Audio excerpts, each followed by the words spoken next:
Where were you last night? Nowhere. Nowhere? That's right. Nowhere. Nowhere can be a lonely place to be. I get by. It's just that I've been hearing some things. What things? A lot of things. Strange things. Crazy things. Things, Dag. Things? Things.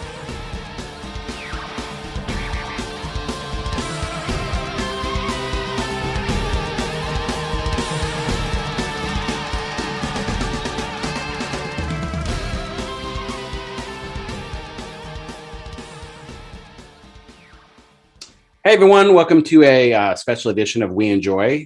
This one is the second half of our essential Saw catch-up, where you can listen to our recaps of the Saw franchise that we did spring 2020. And this one is the second half, so Saw 5 through Jigsaw. That's Saw 5, Saw 6, Saw 7, which is also Saw 3D or Saw the Final Chapter. Yep. Which was not the final chapter, and then went into Jigsaw, which was the final chapter until Chris Rock welcomed us back to cinema and welcomes us into the summer with Spiral from the Book of Saw, which the new trailer looks fun. I'm all in on this. Me too. I see a lot of tweets saying like, I'm so over Saw, but I like Chris Rock. So I'm like, I like Chris Rock and I'm not over Saw. So I want more Saw. I want more Saw.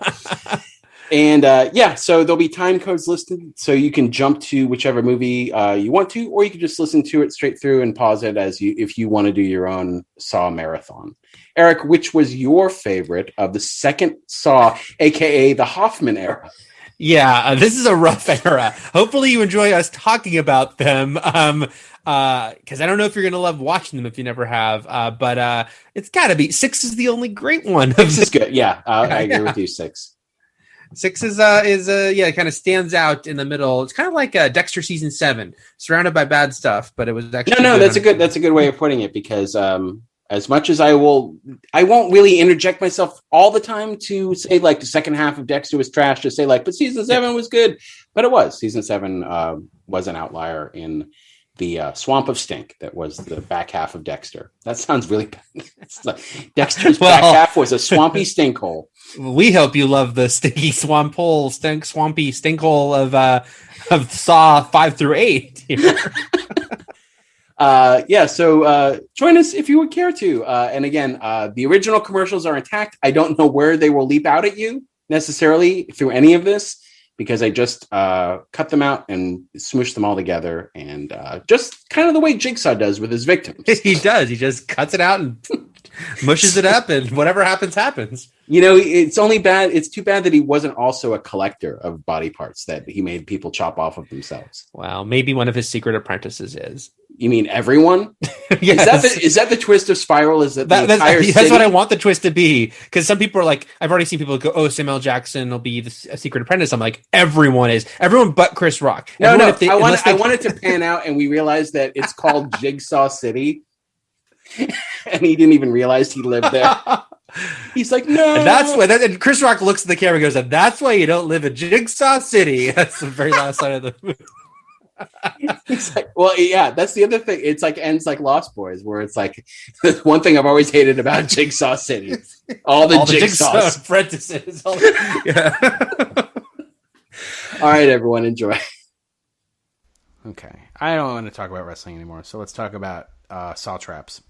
Let's talk about Saw Traps and a movie that said was the tagline, "You won't believe how it ends," which is very bold considering the twists in 2, 3, and 4, and that it was like multiple 2 or 3 twists layered on top of each other. And let's get the business of full spoilers for Saw 5 coming your way from henceforth. We'll try not to get into 6, 7, and 8 spoilers, but yes, Saw 5 spoilers. I'm going to derail the conversation right out of the gate here by saying one thing that hit me, and it hit me last time too with Saw 4, is the fact that as audience members, we go in expecting, new traps. What are the traps going to be this time? And last time I mentioned I wasn't too impressed with like the traps with like the pulling of the hair and the scalp off, and I don't know, some of the traps didn't. Although I don't think I mentioned how funny. I don't know if it was intentional or not, but what a comedy beat those blocks of ice crushing Oh my God. Donnie Wahlberg's head. It is it is a fucking pure this Looney Tunes comedy bit. It is hilarious. The fact that Eric Matthews suffered, broke his own foot, was hold captive for 6 months, and then got his choked out for like hours while like standing a block of ice, and then got smashed between 2 blocks. It's fucking hilarious. Anyway, I feel like, so as fans, we go into it being like, what are the new traps? Because God fucking forbid, Eric, Jigsaw repeats himself. And it's purely for fans, the fact that there are new traps.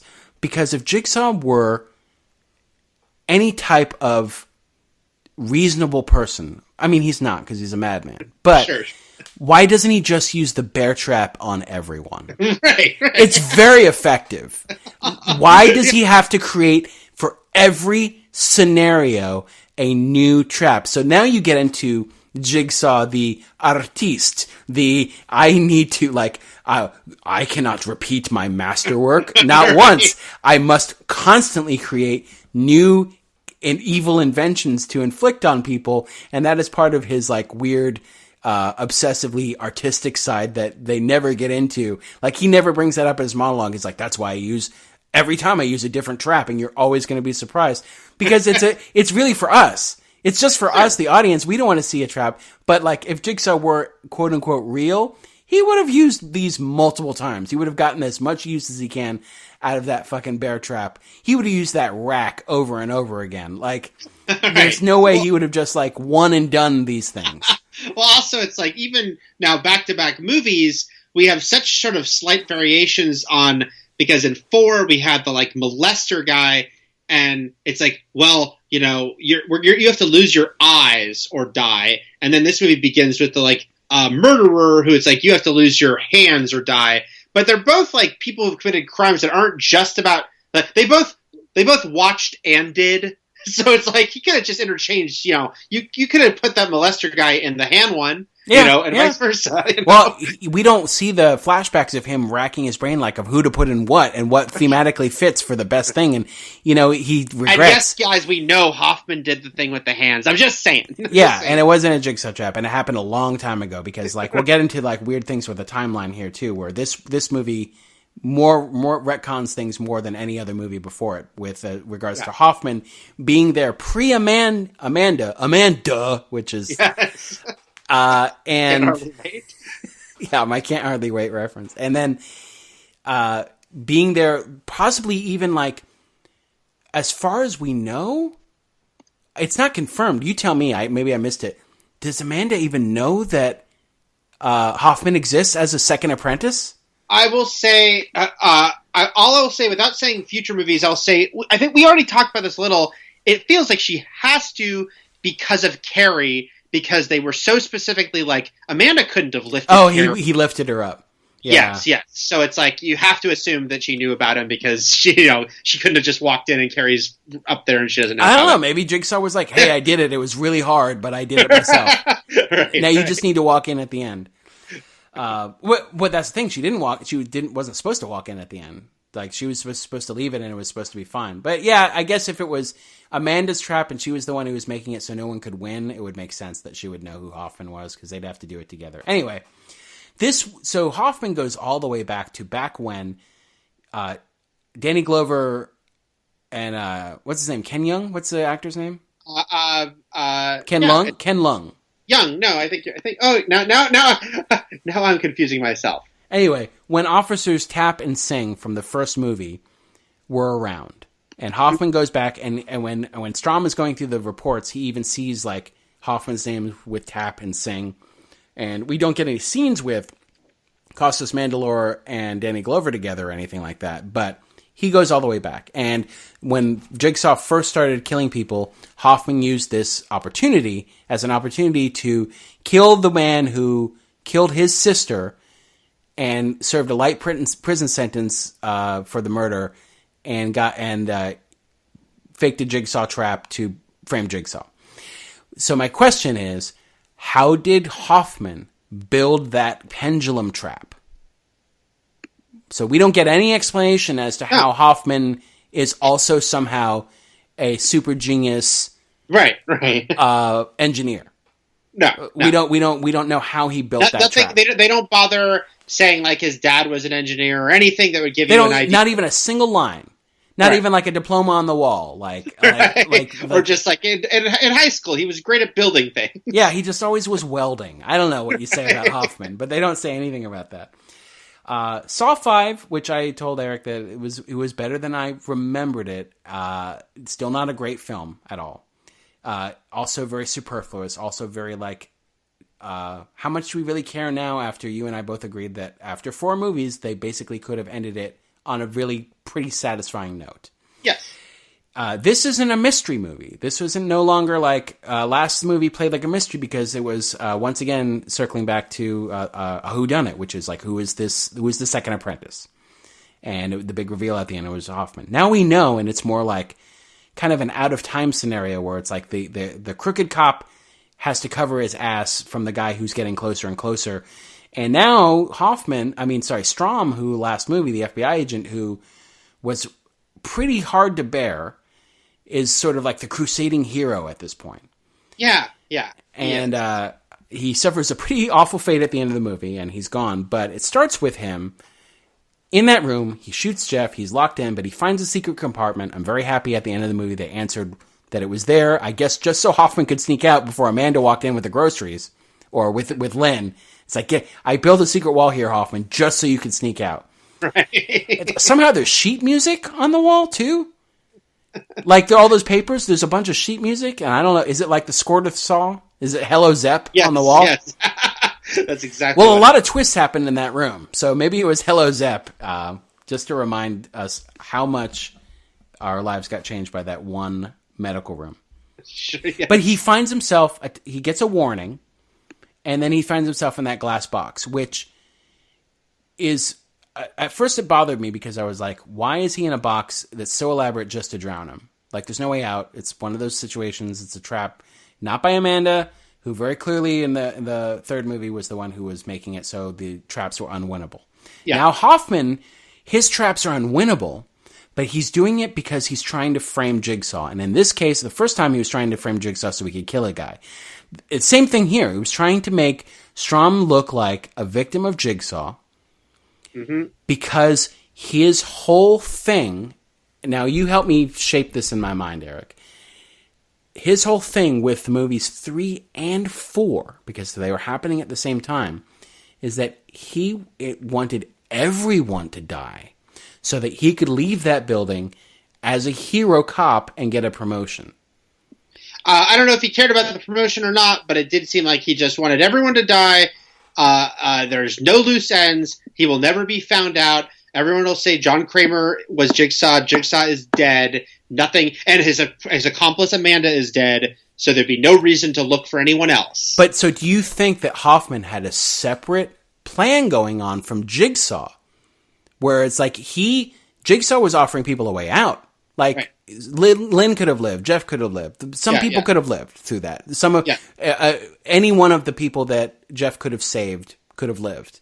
Right. But Hoffman was operating on a different level where no one was going to live through that. It definitely looks like that, because certainly the big thing here is that, as much as we've joked that Jigsaw himself, that John Kramer himself was always operating under tenuous circumstances with what he decided people even needed to be in these traps for. Here it's the most tenuous of all, because all he says, he does the lip service of saying to Strom, your obsession, which is very similar to Rig in the last movie, but it's just your obsession with catching me. Yeah, don't be a cop.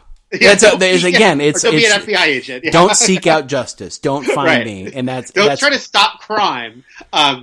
Is very tenuous, but I do think we are meant to see that he's just a bad guy in a way beyond Jigsaw and John Kramer, because he just wants to kill these people who could catch him.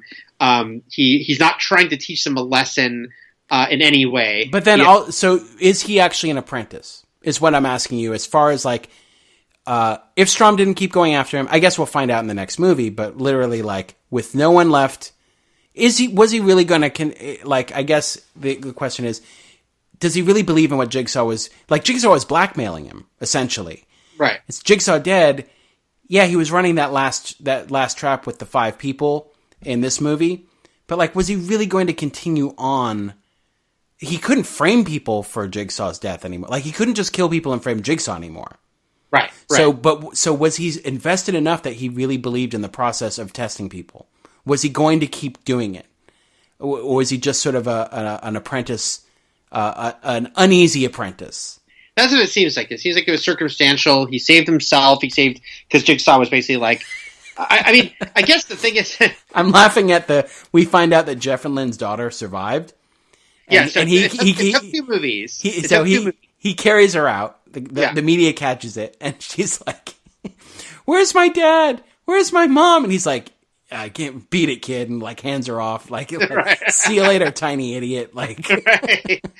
The other funny thing, this is a lot of movies do this. It just stuck out of this one, which is articles that are framed in a way they would never be framed to like make around significance so people can understand exactly what's happening. Either like taking people who are not important enough to spotlight in a big article. So here it's like, because the backstory is his sister was killed and that's what caused everything to happen with his involvement. But it's just funny because like the framing of the article is like cop sister killed. Like, it's not like local woman killed, and it's like cop sister buried. Like, everything is and it's not like he's like a celebrity cop. So who is he? Tango? Cash? right. They made headlines. His poor sister in death is only important as a cop sister, you know? Tango and Cash made headlines where their names were in it, like Ray Tango busts another drug den, you know, like all the celebrity cops. We all know the celebrity cops. Again, our interest dips way down in this movie without Jigsaw as an active participant. They did find a lot for Tobin Bell to do as far as these flashbacks, because we got a very long scene of him like indoctrinating Hoffman. We get a long scene of him indoctrinating Hoffman, and then we get him and Hoffman setting up Saw 2.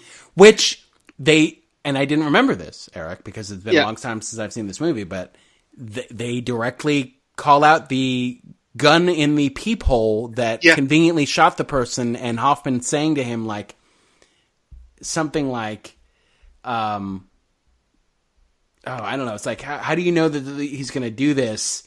You're assuming this is going to work. And he's like, I assume nothing. I anticipate the possibilities and then let the game play out. This is exactly what we were talking about with Saw 2.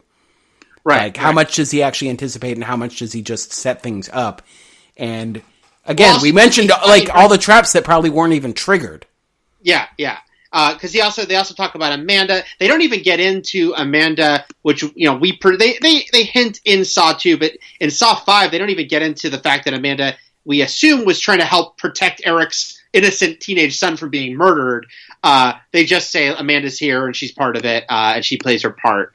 But yeah, so it's just funny because 3,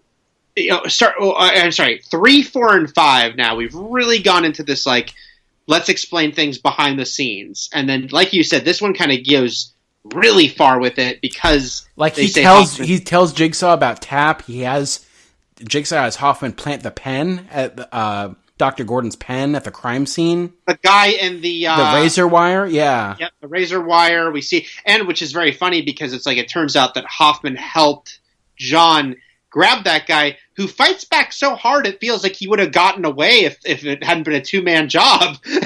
He's like actually like, because it really takes them a lot of work to stop that guy. Yeah, he was a buck. You know what I mean? Like right. he was there, and it's like, yeah, somebody who was actively going to kill himself. Again, he fought pretty hard to stop being kidnapped.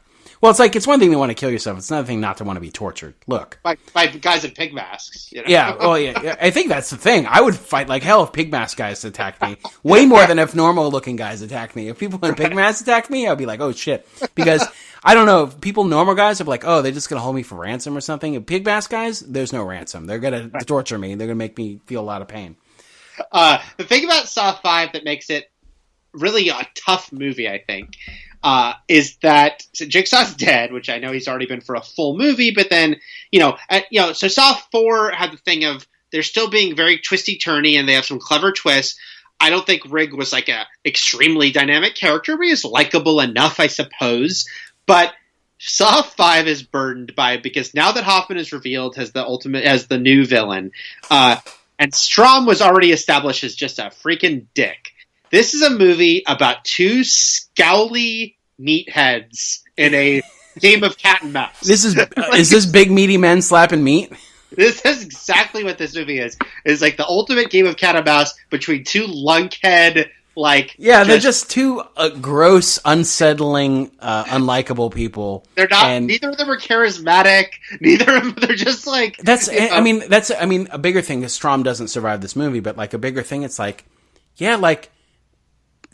No offense to Greek McGreek, but Costas Mandalore is just not the person you want to, like... pass the torch to for the franchise. No. It's just not the best case scenario.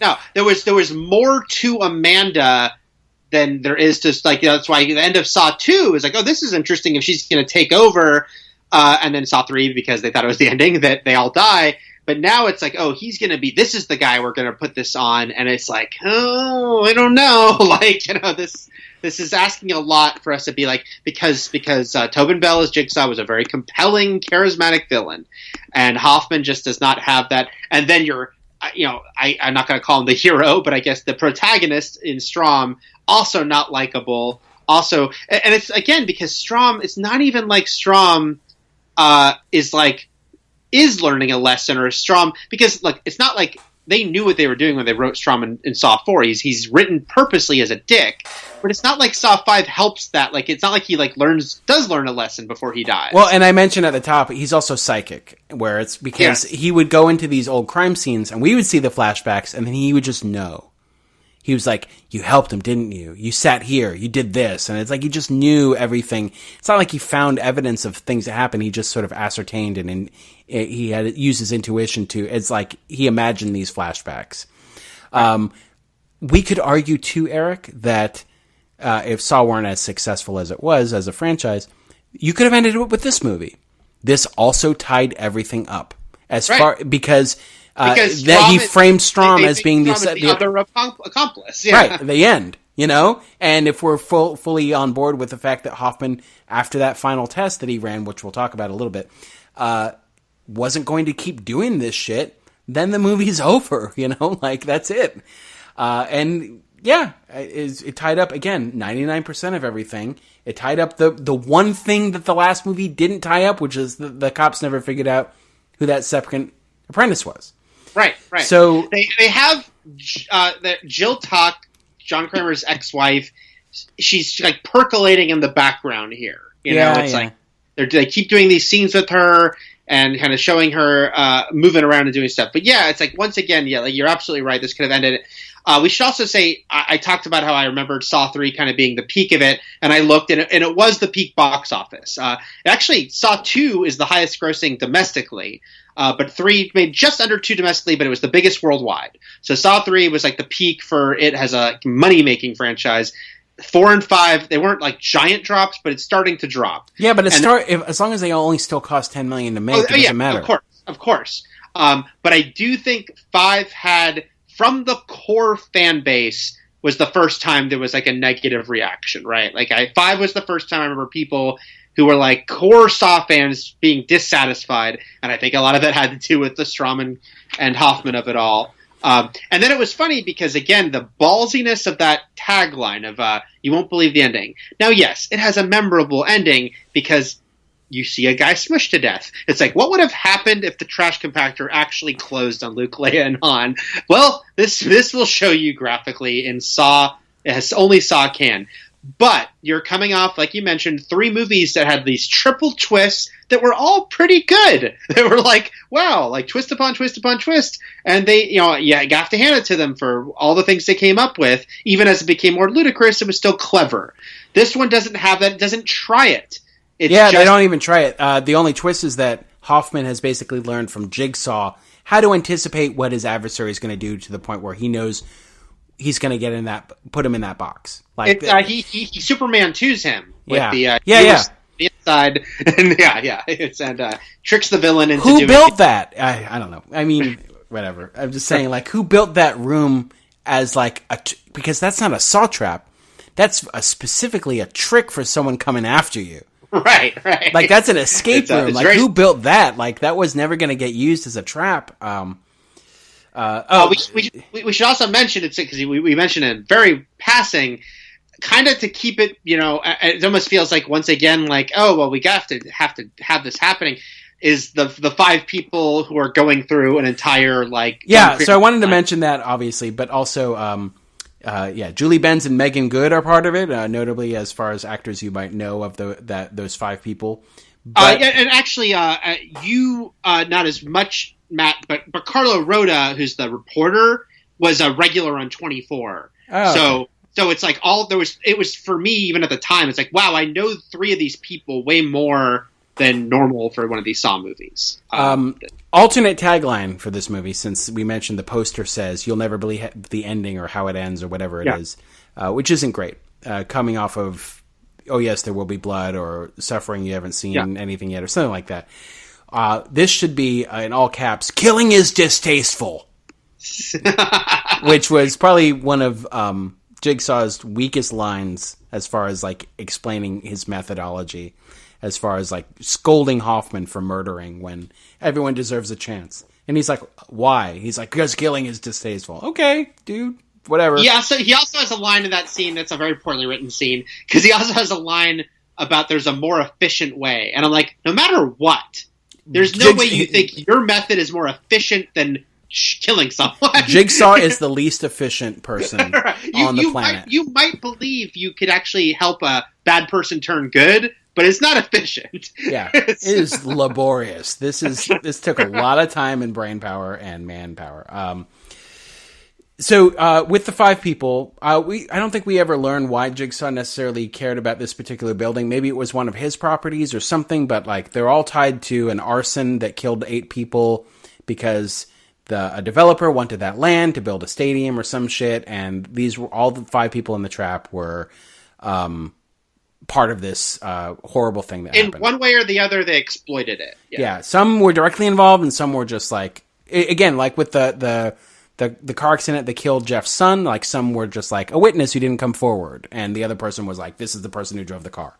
So, but these were the first people to wake up in a Jigsaw trap and to be like, hey, we're in a Jigsaw trap, guys. Right. This was the first smart bunch. I mean, yeah, there was the raving asshole who caused some problems at the beginning, but they had the reporter dude who you mentioned and Julie Benz's character, and they were like, listen, guys, we're in a trap. We need to figure this out. Who are you? How are we connected? XYZ, we need to figure this. And even when Megan Good killed the reporter guy, Julie Benz was like, I don't know the character names, so I'll just say the actors, but she was like, you just killed the one smart dude in the room. Right. We could have used him. He was a jerk, but he knew things, and now he's gone. Again, I didn't remember a lot about this. I remember the fact that they had to, at the end, stick their hands in a box. And that was pretty gross, having to saw through the middle of their arm, through their hand, and that worked as far as whatever the big climactic gross out moment. But the idea that I did like the small twist of the fact that, as we go through these rooms, which there are 3 rooms, and it's really weird because there's a 15-minute time limit before nail bombs go off so that people just can't sit there and do nothing. Right. But then, once they start the trap, it's 2 or 3 minutes to actually do the thing. Mm-hmm. So there's 2 timers in each room that you have to consider. Sure. So it's very elaborate. I do appreciate that Hoffman and/or Jigsaw and/or Amanda still built that tiny diorama of all 3 rooms. Yes, I love that too. But I like the idea that when they realize at the end that we could have all got through this relatively unscathed if we just it was all about cooperation. Yeah, if we didn't act like total raving lunatic assholes and turn on each other or do things. And that was the thing I noticed in the second room, which those are pretty big shoots. They could have fit more people. And so, yeah, and they all could have they all would have had to cut into their hands at the end, but not to a horrible degree like they had to.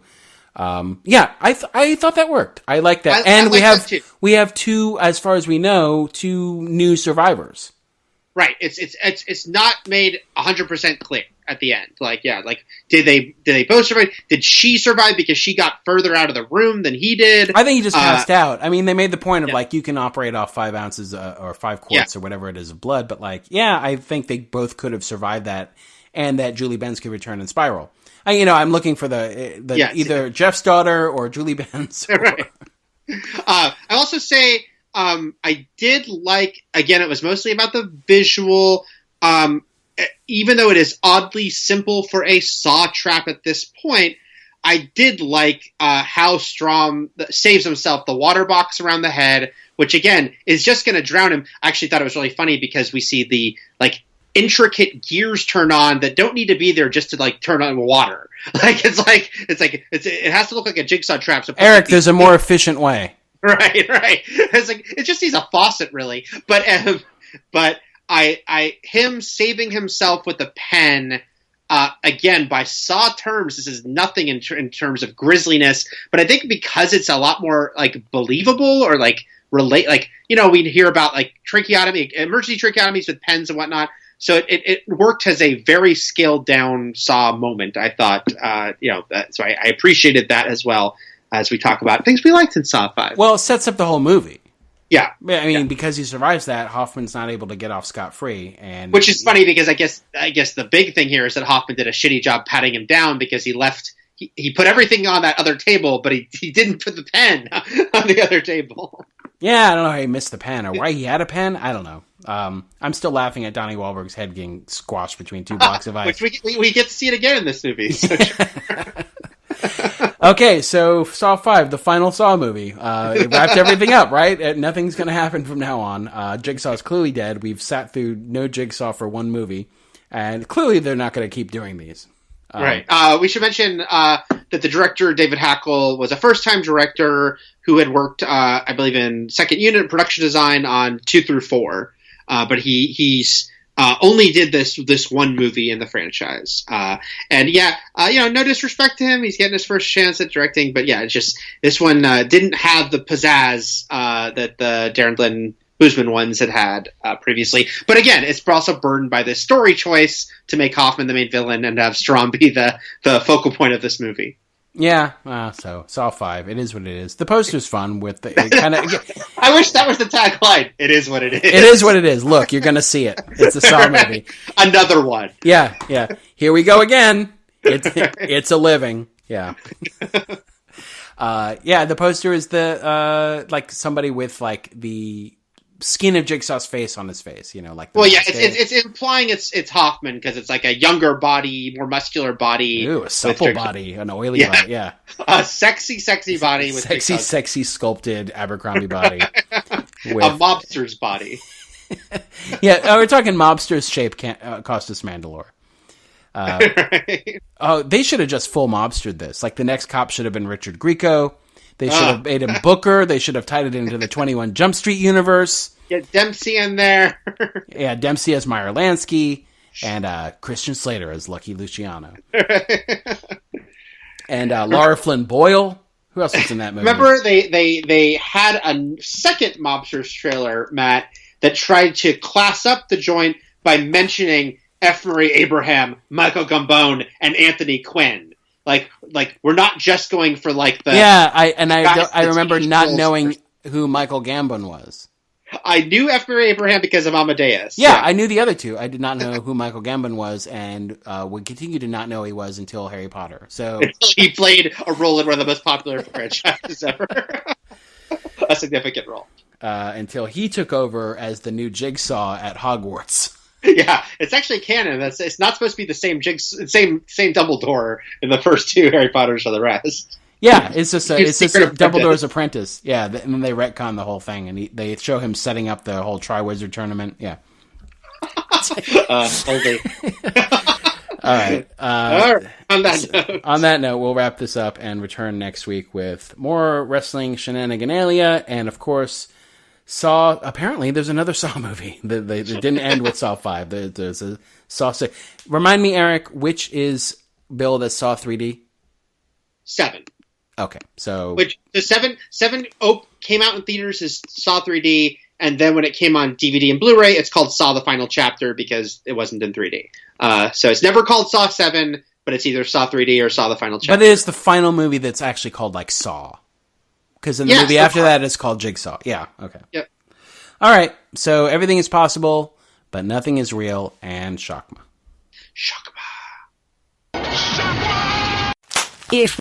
Let's see. Speaking of Wicked Stepsisters, we could talk about I don't know, Saw 6. That was a terrible segue because there's no. One of the twists of the movie is that one of the characters has a sister. In Saw 6, that is one of the twists. There aren't many twists. There are a few. They're not as groundbreaking as the ones in the previous films, but there are multiple twists in this movie. All right, let's get it. Let's say spoiler warning for Saw 6. And there, you're having spoiler warning. Yeah, I would say that they certainly, unlike Saw 5, which pretty much had no twist, like we joked about the tagline being like, you'll never believe the ending, which with this series comes to make you think, oh my god, what's going to be the twist? And there's no twist. It's just like the ending is this guy's smushed to death, which is viscerally impressive, but in no way is like a twist. This movie goes back to the twist. Yes, it doesn't even try to like match 2 through 4, but it still has a couple of things aren't quite what you seem occurring, both with who the protagonist of this movie, because I say William Eaton is the protagonist of the movie, who he's related to, and then also what's really happening with Jill and Hoffman is also the other twist in this movie. Okay, the first things I want to mention out of the gate, talking about Saw 6, is that a new director came on, Kevin Greutert. Yeah. Also doing his directorial debut. Also, someone who'd worked on the series. In this case, he'd edited all 5 of the previous movies. So someone very embedded in the series. Okay, and this is the first ever post-economic collapse Saw. The post-2008 economic crisis Saw. And you feel it right as the movie begins, when all of a sudden Jigsaw has turned his hatred from murderers and junkies and molesters and rapists to you gave bad loans, and then the rest of it is about insurance companies, and so you really like the indictment of the healthcare system, the housing market, anything that's doing with financial ruin, obviously also with healthcare, the financial ruin that could lead to someone dying. But it's a huge messaging shift from the previous films because the guy from Nikita, I'm sorry, what's his name? The actor is Peter Outerbridge, who played Ari on Nikita. Okay, yeah. Okay, so the actor from Nikita, and there's also Jasper from The 100. There's a few people you'd recognize in here. There's the son from Family Matters. You'll recognize a few people in this movie. Melody Scrofano, who is Winona Earp and has a great role in Ready or Not, as the coked up sister, is one of the 6 ill-fated people on the merry-go-round. Oh, is that right? I never watched Winona Earp. Okay, cool. Yeah. Mm-hmm. There's just a huge shift in messaging. A lot of Canadian actors who would go on to have to do Warner Brothers shows. Yeah. So you really feel it with the shift in who he's targeting, and I don't know. It's not trying to hide that at all, and it's very 2009 because of that. And I also think. Go for it.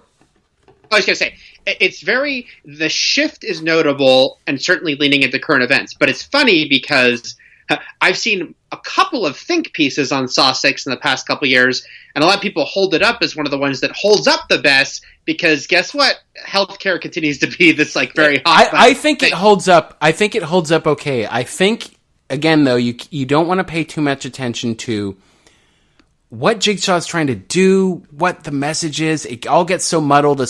When you have he's basically putting William, Peter Outerbridge, through one of those trials that he ran Jeff through. Mm-hmm. It's like, here's this one guy, he's going to go from room to room, face these tests, have a chance to either save people, save some people. It's going to be his choice to do so. He could obviously let everyone die just like Jeff could have. You know what I mean? He could just not do anything. As long as he reaches the end, he could not do anything. Then at the end, surprise, surprise, it's Lando in disguise. It's not his test at all. It's a weird thing. But so you take William Easton, obviously Jigsaw has a huge bone to pick with this guy who denied him healthcare coverage. These flashback scenes with him and Outerbridge, gave Tobin Bell basically a speaking role in this movie. Like, long scenes with William. Yeah. First meeting him, I guess when he was We got Jigsaw. to see Jigsaw at a party. Well, I guess he was already Jigsaw then, because he was talking like Jigsaw. I don't think it's 100% clear, because you could he certainly was talking like Jigsaw, but I guess you could argue he's talking like the person who would become Jigsaw, because it could just be like, oh, that's interesting. You get to make these decisions on who lives and who dies. That would be something in him already that he would like glom onto when he's talking to this guy. So Jigsaw probably already had like a vlog or a blog where he ranted about. Right. It was like old Jigsaw yells at clouds. Like just he was already pissed off about millennials at that point. Anyway, Jigsaw. So yeah, he speaks to him. Then he was like goes to him. He gets denied coverage because of this formula. Then, very quickly, speaking of flashbacks, we actually got to see Amanda return in new scenes of dialogue that we didn't get in the last movie. And we finally saw her and Hoffman and Jigsaw all together. Ooh, and one of the twists of the movie, because this was a question I had last week about Saw 5, was Hoffman conning or basically conning on top of Jigsaw's test? Right. And he was. Because, again, his whole thing was, I don't care what Jigsaw is doing. I don't care what he's trying to prove here, whether it's a test for Amanda or for Lynn. No one is getting out of this. Yeah. And that's why he blackmailed Amanda into shooting Lynn. And that worked because the way Lynn shot her in 3, like, she looks away. Yeah. And looks like, I don't want to do this, but I'm doing it. And she kind of winces. And, like, so that holds up. Like, that Hoffman blackmailed her into doing it. And it's because he wanted to set off this calamitous chain of events in which no one would survive, and he could emerge a hero cop. Right. Jigsaw's, which is Jigsaw's number one nemesis, is the hero cop. But yes, yeah. I think this movie. So first of all, I should say I think I'd already mentioned a couple weeks ago that Saw 6, I think, is the only one I like of the second half of the the Hoffman era. Yeah, of the Hoffman era, 5 through 8. I know Hoffman is also 4, but he's not revealed yet. But I also think it's just a really good one. It's like, I think one of the better ones just of the whole series.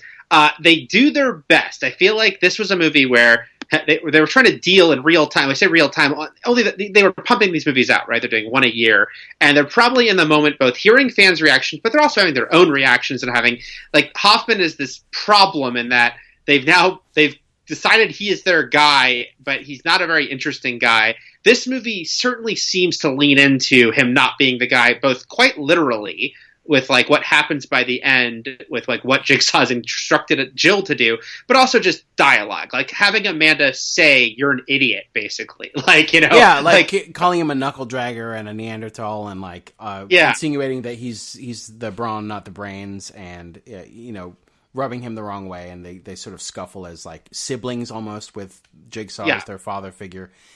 And that trap though at the end with Jill, because Jill, we found out what was in the box. Now, last movie we never saw what was in the box, but it almost felt like what was in the box was evidence against Strom or something. I don't know. It seemed weird, as if Jigsaw was trying to also frame Strom, which maybe he was.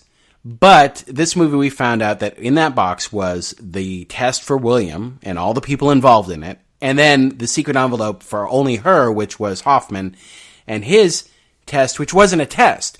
So my question to you, Eric, and I didn't even get to the second thing I wanted to talk about before we delved into the movie, but my question, I guess, at this point is the bear trap at the end, the reverse bear trap that Hoffman finds himself in, it wasn't winnable. Like, he was meant to kill him.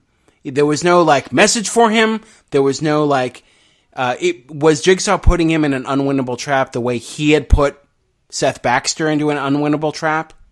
Like, was he Yeah, it seems like that's the idea, right? That is basically like, I guess you could say the inference, and we'll we can talk more in a minute about, there's still Jigsaw hypocrisy in this movie, for sure. But with Hoffman specifically, maybe his he seems to have no affection for him, unlike Amanda, who it seems like he wanted to help Amanda. Well, yeah, he was being blackmailed into it, and we did ask last week if he bought into it, if we felt like he was somebody who was an actual apprentice, or if he was always doing it begrudgingly. Yeah, and so it seems like that maybe he maybe it seems like Jigsaw himself decided that Hoffman was a problem he had to take care of after his death, because maybe he saw that Hoffman was not going to play by his rules, and so that's what they were going. So he had this plan with Jill. I will, by the way, I do remember, watching these movies. I kind of remember like the big moments of seeing them opening weekend, and I do remember it was thrilling again. But I just remember how well it played, that ending with Hoffman saving himself in a horrific. I mean, that's the other thing is like, Jigsaw puts him in this trap that's technically unwinnable.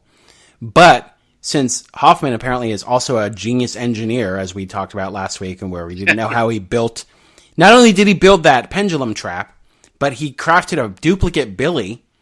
But then but his knife wasn't as sharp, Matt. No, it didn't have no, he didn't use a scalpel. He used something with a serrated edge, which, he didn't use something smooth, and that's what undid him. Along with the fact that, we'll get into this twist, that Perez was still alive. But, but also in Jigsaw's brain, maybe Jigsaw was like, well, if anyone knows how to brutally get out of this trap, maybe it's Hoffman. Maybe he doesn't need the key. Maybe he can figure it out. And he kind of did. I mean, what really saved him was that door having that weird grate that he could stop the trap in. Because he managed to get his hand free on his own. But if it had been anywhere else, without the thing that could stop the trap from fully opening, he would have been dead. But yeah. Although it did. I will say, Matt, they reused the reverse bear trap. For once they did just reuse something. Yeah, but it was symbolic. That's why it was just right. But I think you and I also agree that Hoffman could have just died in that bear trap at the end, and then the series could have ended. Yeah. Oh yeah. Absolutely. The end. This week at Target, fill their baskets with deals on top toys for Easter. Get $10 off your toy purchase when you spend $50 with Target Circle. Let the Eastering begin. Hop in and load up on fun at Target today, where low prices and great deals make it easy to save. Restrictions apply. Yeah. No, because once you're right. Because in the version where Hoffman dies, it is over again. Because as far as we know, what happened with putting Williams. The whole scenario there was the last thing Jigsaw had left behind. So much so that he didn't even appear as Billy. He appeared as Jigsaw, as John Kramer in front of William, because they knew each other. Yeah. It's like this was his F you to William specifically, even though it turns out it's not William's test, but it's like William's obviously this key component to it. So yes, if Hoffman had just died, that ending, because I remember being pretty I was thrilled by the way Hoffman saves himself, because it's just a great visceral, gory Saw thing, the way he saves himself. But I was also thrilled when it turned out Joe was getting him, because A, didn't really like Hoffman, and B, it would have been okay, yeah, this guy was a failure, and this is his end. They once again, though, and maybe they knew there was a chance this was the final movie, but they once again left a little thing. And in the last one, it was Jill specific. The last one, of course. Well, like you said, it could have been the end with Strom, but the last one had the box. And once again, there's more Jill stuff, because this one, she leaves that manila envelope for someone. And also, I laughed out loud because I'd completely forgotten this moment in a flashback when Jill literally walks into them setting up the Saw 3 trap, and John's there with a body. Right. And she's like, again with this? Again? Yeah. It's sorry to disturb you in your man cave. Yeah. This is why we divorced. You just don't get me, Jill. The thing that, this is one of my favorite ones. I think it's a really good one. There are certainly silly things about it. The one that makes me laugh, that I remember laughing in the theater at and still laughing at, is how over the top it is with, and this is one I wanted to talk about anyway, which is you can save your middle-aged assistant who has more of danger of health problems, or your young file clerk, but he has no family and no one who cares about him, and all the pictures of the file clerk by himself, in black and white, just you're a loser, just these sad sack By the way, I did laugh at that, not at that moment though, but I laughed similar at the moment because he saved his assistant, and but left her dangling there with barbed wire around her neck. He's like, "Find your way out," and I just imagine she's still there, how does she get out? How does she get out of there? Even how does she get out of that room? And that's what I wanted to bring up specifically about the as we've talked about many times before, about the people that John is putting in danger of dying that don't deserve it. You could argue everyone on the merry-go-round deserves it, and the lawyer. People who were much more complicit in knowing that they were like screwing over people. Eric, the janitor was a smoker. So the janitor being a smoker when he knew he had health problems is a big stretch, but it's still, there's the tenuous, he was hurting himself when he didn't have to. But the assistant and the file clerk, I guess, are they just complicit by working there at all, like taking a job there? Or is it, because it seemed like they kind of really got screwed over. Okay, I need to mention this before I forget it, because I was trying to say it 10 minutes ago. So my two things were notable about this film were that he was taking on insurance companies and bad lenders. Two is, do Saw 3, 4, 5, and 6 take place in a week? Like within 4 or 5 days of each other? Like back to back to back. Obviously 3 and 4 take place at the same time. They do. But then 5 picks up, and how long between when Strom stabs himself, gives himself a tracheotomy, to when he is walking around talking? There's a little bit of like this. Yeah. There's some wiggle room, I guess, at the beginning of 5. Because, Strom showing up and Hoffman getting the award, I guess you could say it could all be a few months, like in there. It's like, that's the one time that there could be any sort of time jump, even though, of course, it makes no sense that Perez is back on the job. Like, not just that they faked her death, that's one thing, but that she's got like scars, but she's like able to work, after what. Yeah. So, okay. I guess we should mention, because we glossed over the first trap, and we're in the realm now where people wake up and they realize they're in a jigsaw trap. That started last movie. Yeah. They wake up in this trap. There's a woman and a man. They have to basically fill these scales with pieces of themselves. They have a minute, which is vicious. Mm-hmm. And the actress here was the winner of Scream Queens. This is what I want to talk about, because remember I brought this up weeks ago. Yeah. So go for it. Yeah, because I watched Scream Queens. Tanitra Howard won Scream Queens, which I mentioned in passing, I'll mention again, was a reality show on VIII. They actually did 2 seasons. I can't remember if the winner of the next one was in another Saw movie, probably. But it was Lionsgate produced as a show. James Gunn was one of the hosts. Shawnee Smith was one of the other hosts, and along with this acting coach. And the winner, the grand prize, was getting a role in Saw 6. And I actually recently rewatched the first 2 episodes, and I couldn't remember the damn name of the streaming service, but this time I made sure to write it down, Matt. Vidmark, which is just a streaming service I'd say to check out anyway, because it's such a weird one. It's a Lionsgate-owned streaming service, and if you watch it, it's just got such a strange mix of movies of, like, You're Next, and, like, all these, like, kind of cool genre movies that Lionsgate owns, but also The Artist, Academy Award Best Picture winner, The Artist, and just random stuff, and Scream Queens. So, yes, she won, and that was really cool, because Trish and I watched all of Scream Queens. So wait, if there was 2 seasons, were there 2 movie winners? That's what I try to remember, because season 2 just wasn't as good. I just remember it wasn't as memorable. The contestants weren't as memorable. James Gunn wasn't back because I think he was making Super maybe at the time. And so I'm trying to remember what the winner, I think he might have been, because I think it was probably just the next year. So I think it might have been someone who was in Saw 3D, aka Saw the Final Chapter. But I think it wasn't as memorable a winner either. Yeah, because Tanitra had like this big role. She's in 2 scenes in the movie, but of course she's in like the opening. She's the one who saves herself by cutting off her arm, so she gets to be like a very memorable moment in a Saw movie. But she also came back to be interviewed by Hoffman when he was trying to jigsaw her. He's like, "Well, didn't you learn anything from this?" He's like, "Did you really?" kill yourself? Is he a murderer? Did he murder anyone? And she's like, what am I supposed to learn from this? Which is a good point. Like, literally. That's the other thing I was going to mention, when we were talking about, like, they got a little self-aware here, both with Hoffman being a big lug, and then also, like, are people learning from this? I know Amanda became, like, a true believer, but would anyone else who, like, had to, like, mutilate themselves be like, I'm going to turn over... Right, but we already mentioned that Amanda didn't have to do anything to her own body to win. She had to do something to someone else, and it was just kind of gross. Yeah. She didn't have to cut off her arm. If she did, she probably wouldn't be very happy about that and wouldn't think, make such sweet eyes at John Kramer and think he's like a surrogate father. That's true. Oh, by the way, so I'm looking it up, and yes, the winner of the second season of Scream Queens won a role in Saw 3D, but I don't even remember anything. The next about one. her Okay. or the role. Yeah, Well, I'm yeah. assuming it's in the beginning, so maybe. Maybe it can't be the. Well, I can remember enough to say that I don't believe a female is involved in the opening of Saw 3D, so I don't think it would be the very opening.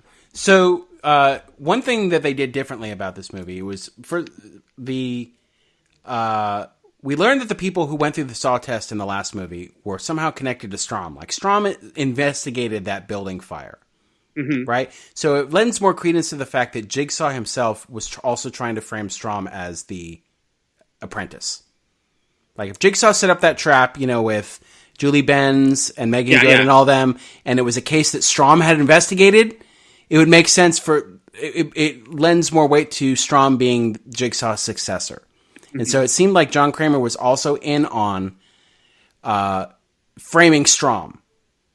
And the fact that John Kramer wanted this test to go on, the one with William to go on after his death, it's like, why keep doing this when like people are going to actively be looking for an apprentice if you're still doing this shit afterwards?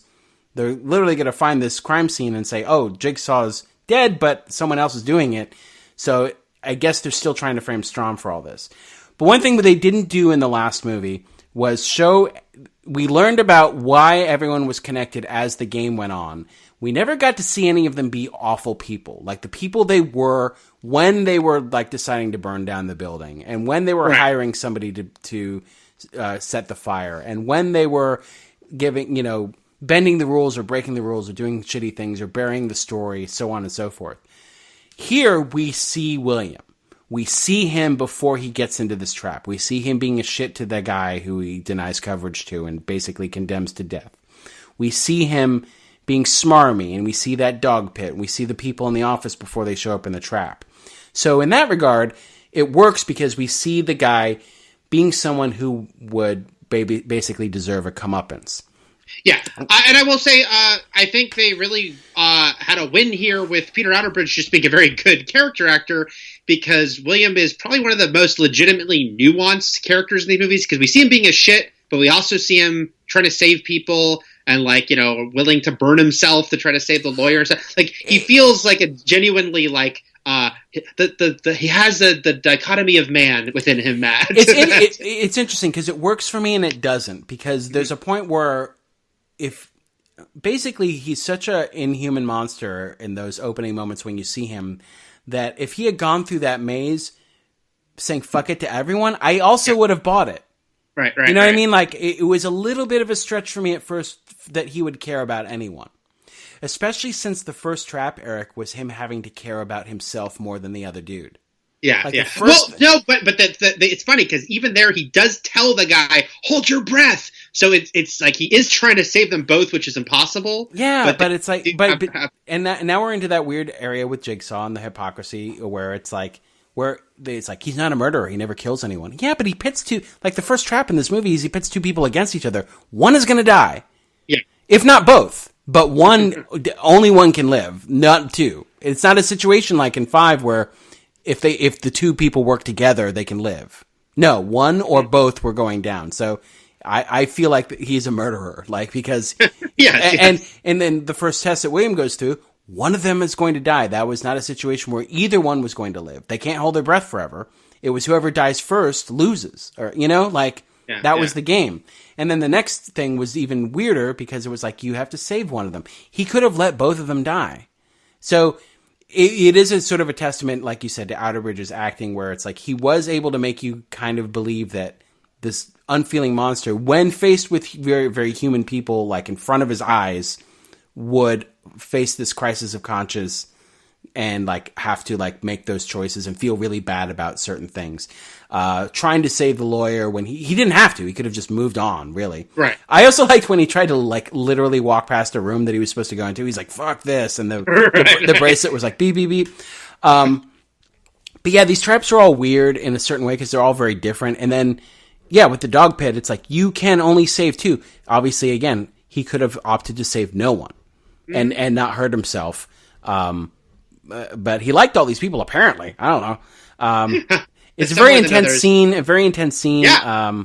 everyone's screaming. Yeah. Everyone's screaming their head off. I'm like, shut up. And the guy, no, it isn't like the way it ends with the guy being like, look at me if you killed me. I like that scene.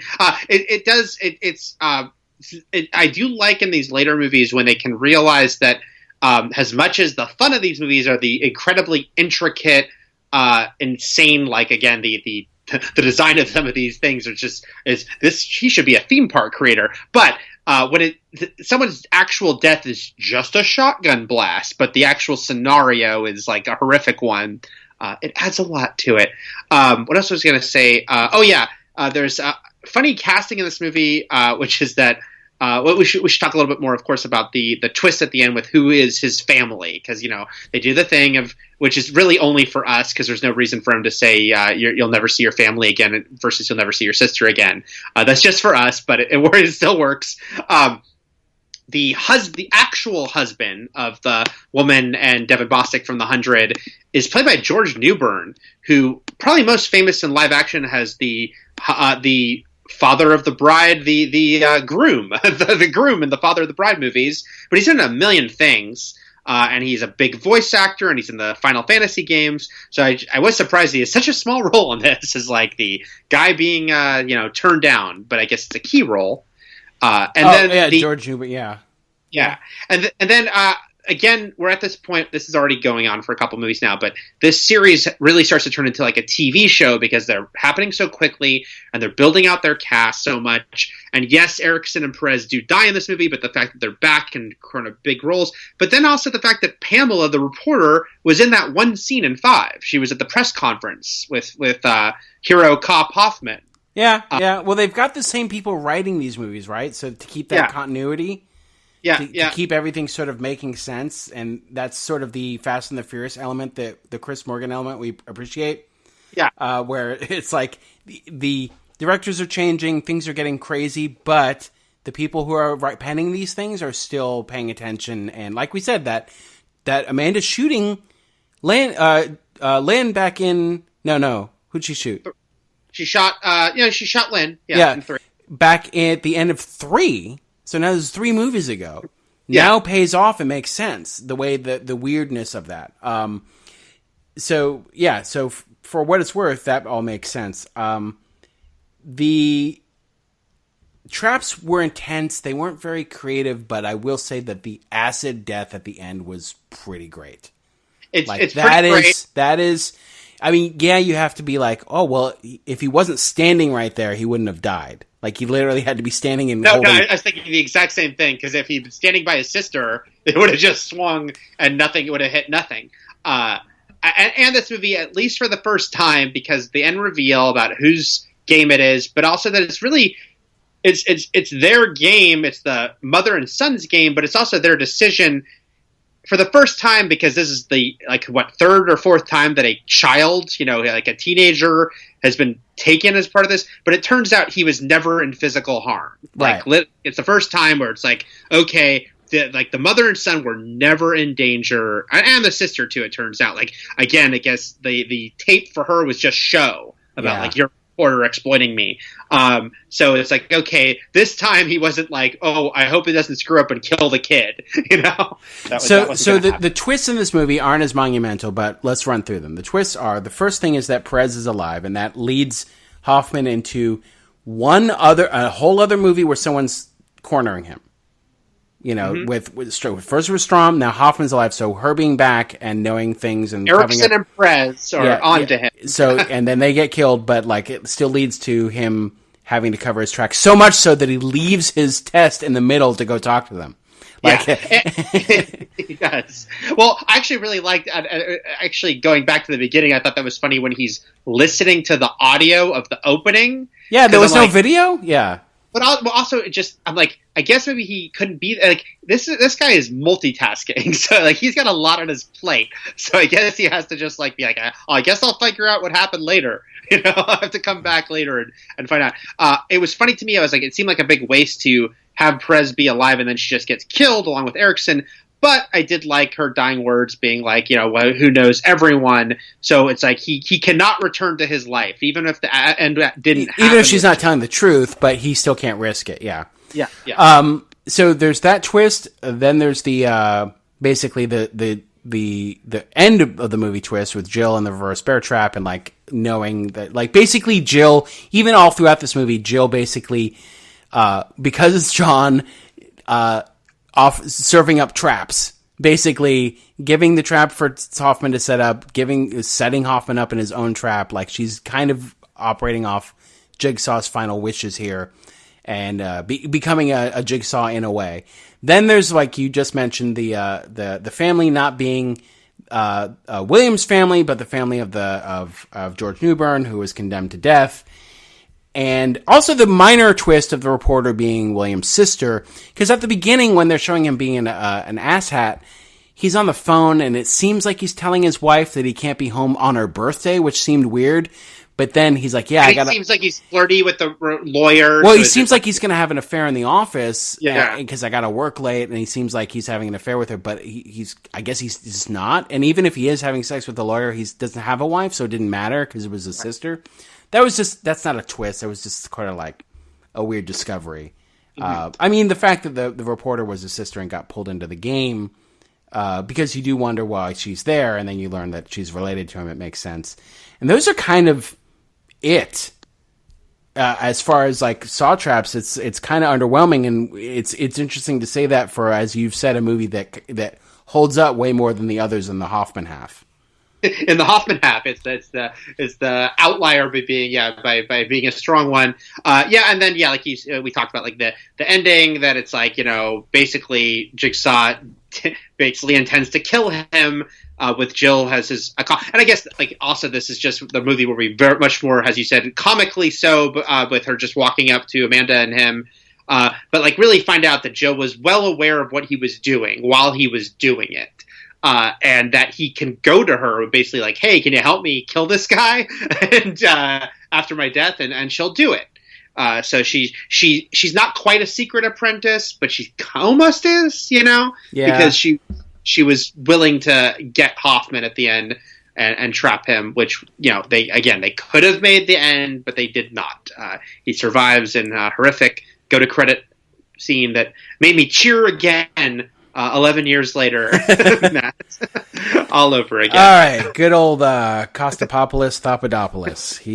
He survived another round, and he will be back in Saw 7, which was released as Saw 3D, which was later titled Saw the Final Chapter, of which it was not. Right.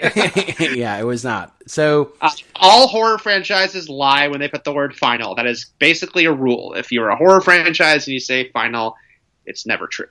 Yeah, it's like a wrestler retiring. Yes. Even I would say like up until a point, unless it's due to injury. But look at Daniel Bryan and Edge, who had very famous in-ring teary-eyed retirements and came back.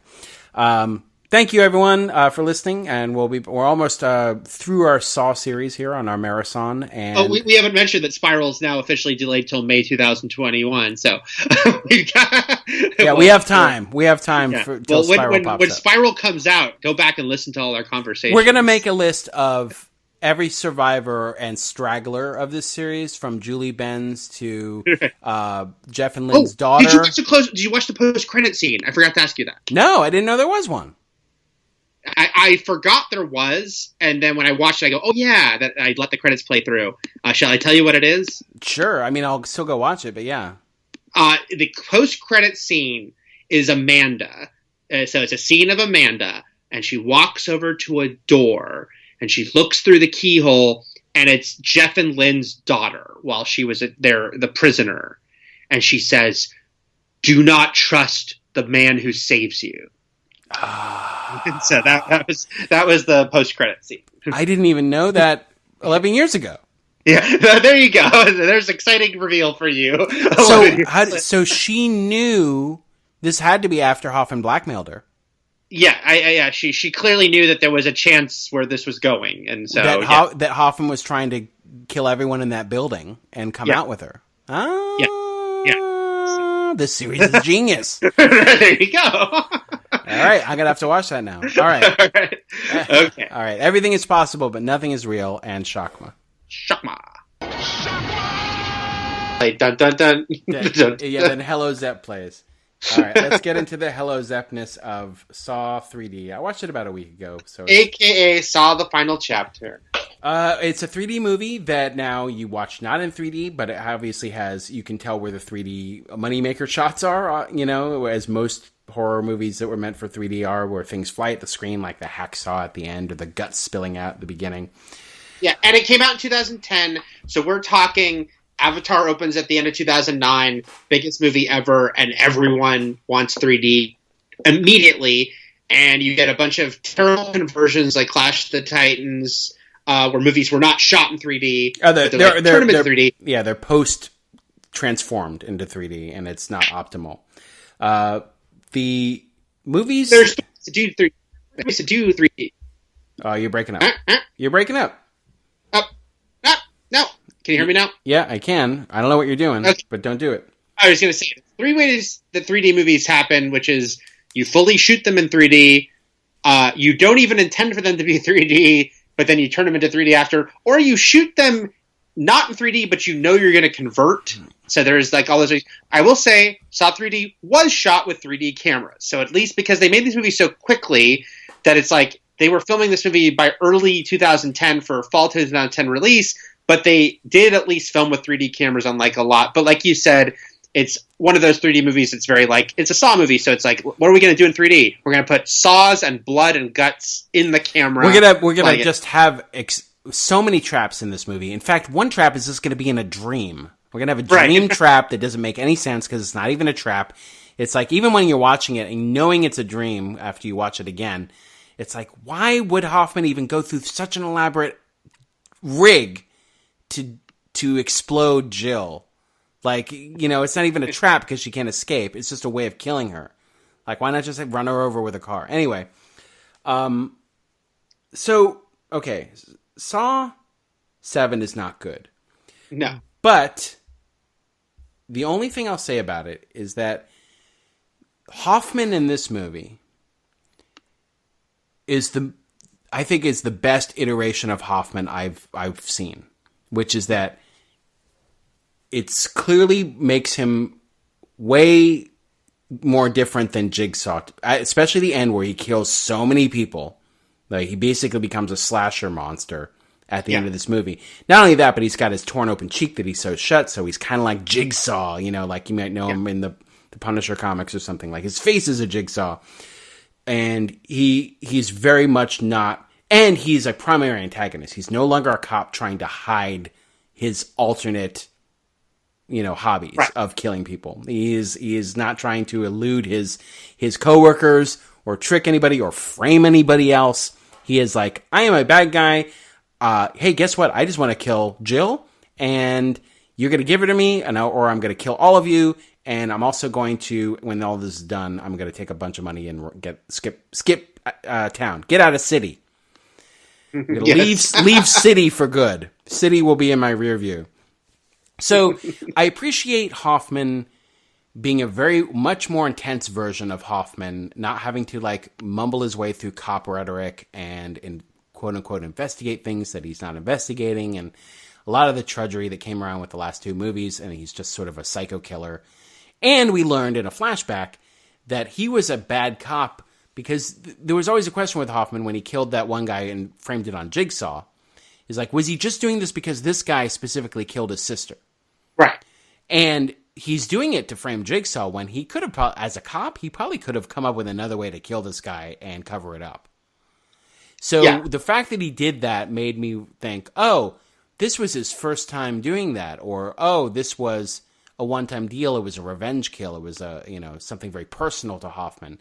But then we learn in this one, which brings into all new cops who we don't know at all, and a whole new backstory for Hoffman is that he has always been a dirty cop and someone who just kills unarmed people, shooting them in the back and then covering it up. Like, he has always been a horrible, probably worse than Eric Matthews, but just a bad cop, a murdering cop. And so this is still, though, this is not a good movie. And it's the movie with the least amount of John Kramer in it since the first movie. Which is the thing. This movie. Wait, fix your audio before you go into your point. Okay, can you hear me? Yes. Okay, cool. This is, supposed to be the final movie. This is supposed to wrap it all up. And the fact that Tobin Bell has one big scene, which takes place 45 minutes in, with the flashback to the autograph signing, and that's it until the very end when he appears in like a montage sequence, is very bizarre, especially because it's like it's supposed to be the end. And the two big things here are, well, John Kramer has been like this compelling villain even beyond death, and we got Carrie Elwes back. We'll talk more about that, but it's like this huge deal. Carrie Elwes finally came back. He's barely in the movie too. So it's like the two characters you kind of want to see the most barely are actually part of this film. So I would say the only, and this is my opinion, the only way you could have improved this film without adding more John Kramer and Dr. Gordon was to really make it more about Jill being the nemesis of Hoffman, instead of just her being afraid and in custody and in protection the whole time, and having this new internal affairs cop character come in who we don't know. So now we've got Hoffman, who, for better or worse, we've stuck with for fucking 5 movies now, and against someone we don't know, when Jill's right there and she's sort of the centerpiece of it, but she's not proactive like she was in the last movie. It's so like she was proactive in the last movie. She tased him. And here she's more of a victim. Him at the last movie. Yeah. Yeah, it was very. So I told Matt right before we started recording, the one I reviewed for IGN, and I went back and read my review, and it was I guess comforting to see that 10 years ago I wrote all the things I just thought rewatching it, and that was one of them. Was like, yeah, we ended that last movie with her getting him in a good gotcha moment. It's also a cool moment that he gets himself out of it, but now it's like, oh, now we've got like a face-off, no pun intended, what happened, but we don't get that because she's instantly just running, cowering, goes to for protection. Yeah, she stabs him in the neck at that one point, but she's not like really doesn't have any agency in this movie, and it felt like the way the last one ended that they were going to completely lean into the Bride of Jigsaw. Yeah, that would have been a better final chapter. Again, this wasn't the final movie, but it would have made for something better than bringing this one dude in who just gets killed by a pop-up machine gun at the end. By the way, I guess this movie, this movie influenced Breaking Bad. Spoilers for Breaking Bad, by the way. It's like, look, staying healthy isn't easy. Watching your diet, hitting the gym, avoiding stress. But a good night's rest helps boost your overall health and wellness. And it couldn't be easier. The new Sleep Number 360 Smart Bed is the only bed that effortlessly adjusts and responds to both of you. The result? You wake up ready for anything. Proven quality sleep is life-changing sleep. Don't miss our weekend special. Save $1,000 on our most popular smart bed and adjustable base. Plus special financing. Ends Monday. Special financing subject to credit approval. Minimum monthly payments required. See store for details. Oh, there we go. Also, I have to say that the Gibson, the IA agent, is a very bad performance, but it's also terribly written, so I can't give him too much grief, because it's just like, yeah, it's a very mannered performance, but also a lot of his dialogue. Like, there's a scene he has with Joe where he's like, "You're crazy. You're crazy. You're crazy." Yeah, he's like, "All right, crazy." And it's like, who is he? The person watching Texas Chainsaw: The Next Generation? This is a crazy movie. Yes, it's a crazy movie, and he's going to name it as such. We should talk about, there's two things I want to talk about, which is that one thing is something I forgot from last time, which is we didn't talk about the performance of Saw 6 and the fact that Saw 6 is still the lowest grossing of the entire series of all 8 movies. And there are two reasons I would say are responsible for that, which is the series, like we said, it peaked with 3 box office wise, and it starts to get lower, but not like but up until 6, they were all still earning about $100 million. No, they're all still earning, and 4 and 5 have like drops, but not insane drops. 6 has a dramatic drop, and there's 2 big reasons for that, I'd say, and one is Saw 5 was really poorly received, even by the core fan base, and so it had people came out of Saw 5 not happy, and like we said, it was already kind of going on a long time. We mentioned the 2 unlikable people, cat and mousing each other. It was Strom versus Hoffman, and who gives a shit, Yeah, so Saw 5 is not well received, so Saw 6 does very poorly, and the other thing we didn't talk about was Paranormal Activity opens. So Saw has been king of the castle. If it's Halloween, it must be Saw for 5 years in a row. Extremely impressive. 5 years in a row. 5 Saw movies, all #1, all big hits, especially compared to their box office. And then Paranormal Activity comes out, and Saw 6 does not open at #1 because Paranormal Activity in its 5th week, which is it's like getting more and more theaters each week, beats it. Now, do you know the drama of the making of this movie, of Saw 3D, Matt? The drama of it. No, does it have to do with Cary Elwes and John and Tobin Bell, or no? No, this is the director. Okay. 7 is announced, and they say the director is going to be David Hackle. David Hackle directed the 5th one. So the director of the 5th is coming back to do the 7th. Meanwhile, Kevin Garrett, I don't know how to say his last name. I'm going to call him Kevin. Kevin Garrett. But so Kevin, he coming off Saw 6, which again, box office wise dropped a lot, but was well received. He has been hired by Paramount to do Paranormal Activity 2. So it's just kind of a funny, interesting thing. Like, he's going to leave the Saw series for the Paranormal Activity series, the new hot thing on the block that just beat Saw. And that's when Lionsgate, in what sounds like an extremely vindictive, shitty thing to do, says, no, contractually, you have to come back. And they fire David Hackle. This is all a little mysterious. And they force Kevin Greutert to come back and not make Paranormal Activity 2, which he was supposed to make, and instead come back and make Saw 7, and he has to come back a week or two before shooting. And they're like, you're making this movie now instead. Yeah. So that's the thing, is like 6 and 7, same director, but 7 is way weaker movie and doesn't even seem nearly as well directed as 6. Well, it might be because the director was forced to be there and had a week to prep. You know who else gets forced to be in things with very little times to complete them? Jigsaw victims. Yes, this is true. You might find yourself chained to a chair and a minute timer going off, and you have to remove your penis. I'm just saying. Well, I have to read you these quotes. I found this article. Kevin Greutert wrote like a blog post right before filming on Saw 7, Saw 3D began, which I'm sure Lionsgate wasn't happy about. But again, at this point, they must have all hated each other. They're forcing this guy to do this movie. And he wrote this blog post about how, I'm going to paraphrase and kind of jump around, but how they're about to start rolling on this movie.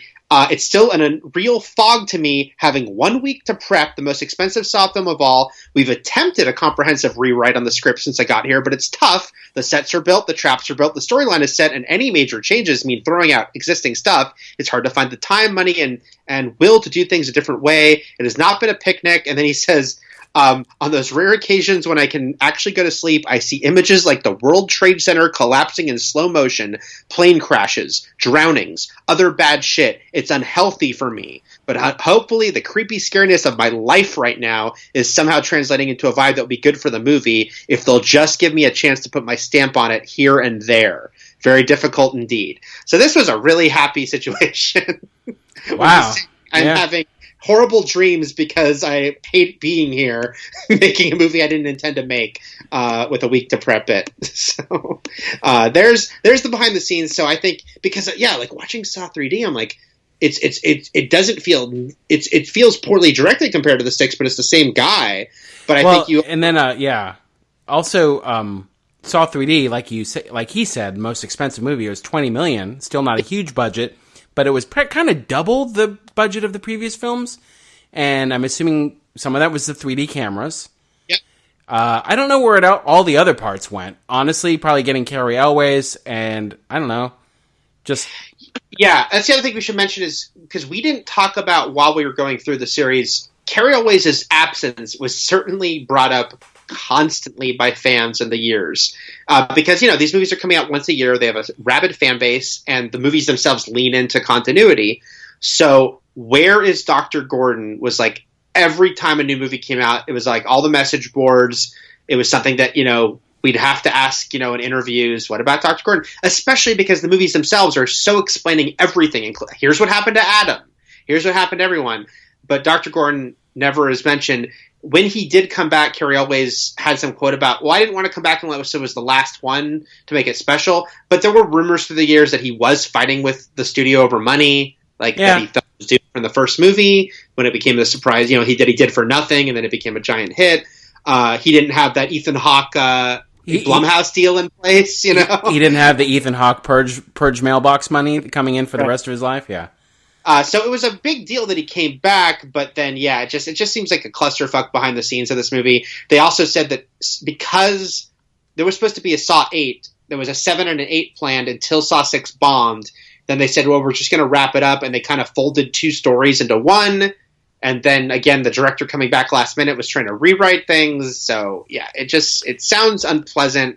And then you're watching this movie, and it's like, yeah, we've got, like, the main character who's, what's his face, Indiana Jones Powder. Okay, so Sean Patrick Flannery's in it, yeah. Who is not by any means an A-list celebrity, but he has a pretty, interesting career in that he was young Indiana Jones, he was Powder, he's in the Boondock Saints movies with Norman Reedus, so if you're fans of those.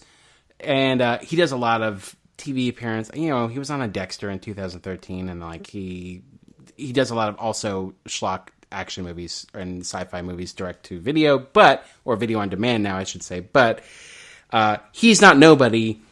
And anyone else recognizable in this? Yeah, no one else really. Sean Patrick Flannery. Who else? The big one, the other recognizable person, which is basically like a cameo that I only can assume happened because he was a fan, was Chester Bennington. Okay, so Chester Bennington crawling not in his skin, but out of his skin. Yes. In a very elaborate, gory, like over-the-top gory, not just for Saw movies, but even just for 3D, like death sequence that kills like four people at once in a car. Everything was turned up to 11 here with the gore factor. Starting with the opening scene, let me bullet point a few things. I want to talk about this movie forever, but we'll get into the Sean Patrick Flannery, what's his name, Bobby storyline, but the movie opens, and you said last week you didn't think there was a female in the opening scene of Saw 3D, but there is. Was that the Scream Queen? No, I thought it would be two rewatching it, because at least that would be kind of more notable. The Scream Queen winner was the girl in the Chester Bennington Nazi group. So she has like almost no dialogue. Except she's just on the ground? Yeah, way less of a cool part than the other girl. No, because the other girl came back for this movie. yes, and still got to be the only person saying, no, this didn't make me a better person. This sucks. Okay, some notable things. First of all, my question is, when does and why does that first test take place? Who did it? When does it happen? Yes. It fits in nowhere else in the movie, and it is very notable because it is the only Saw trap up until this point to happen in daylight outside in public. And by the way, the trailers for this movie really played that up, and in a way that made you think something cooler was happening, because the trailers were like, and this time the traps are in public or something like that. Or like, so it made you think that Hoffman or Jigsaw or some new apprentice was like taking things to a higher level and yes. like targeting people in public and very terrorizing city. Yes, that's what the trailer made it feel like. Yeah, and then after the opening, after the credits, then it just goes back into the story as usual, and nothing's mentioned about that shit. It's very. I'm glad you brought that up, because the timeline, the entire series, of course, we've talked about, is very strange and wonky timeline wise, especially when you think about how the middle movies have to take place very close together. But also, we've also mentioned how famous or not famous was like the Jigsaw murders. Is also very nebulous. In the first couple movies, they act like it's like almost like a urban legend, even though it's actually happening. But then later on, it's like a very famous thing. And in this movie, Bobby wrote his book years ago. I don't understand. Like when you learn in the flashback that his book came out, because you thought it was something more recent until you see him do the book signing with John Kramer and realize, oh my God, this happened when John Kramer was still able to walk around and be in public and not like, his health wasn't in full decline at this point. So this happened like at least before 2. This happened way long ago. And yeah, so that timeline was wonky. If you pick apart all the traps, it's another weird mixture of like, this makes sense, but that doesn't make sense. And Jigsaw or Hoffman is kind of a hypocrite here. And the woman who had to like fight her husband to see who falls into the floor of fans. It's like, well, yeah, you're like being pit against someone else to see who wins and who will live or die. But she didn't have to hurt herself.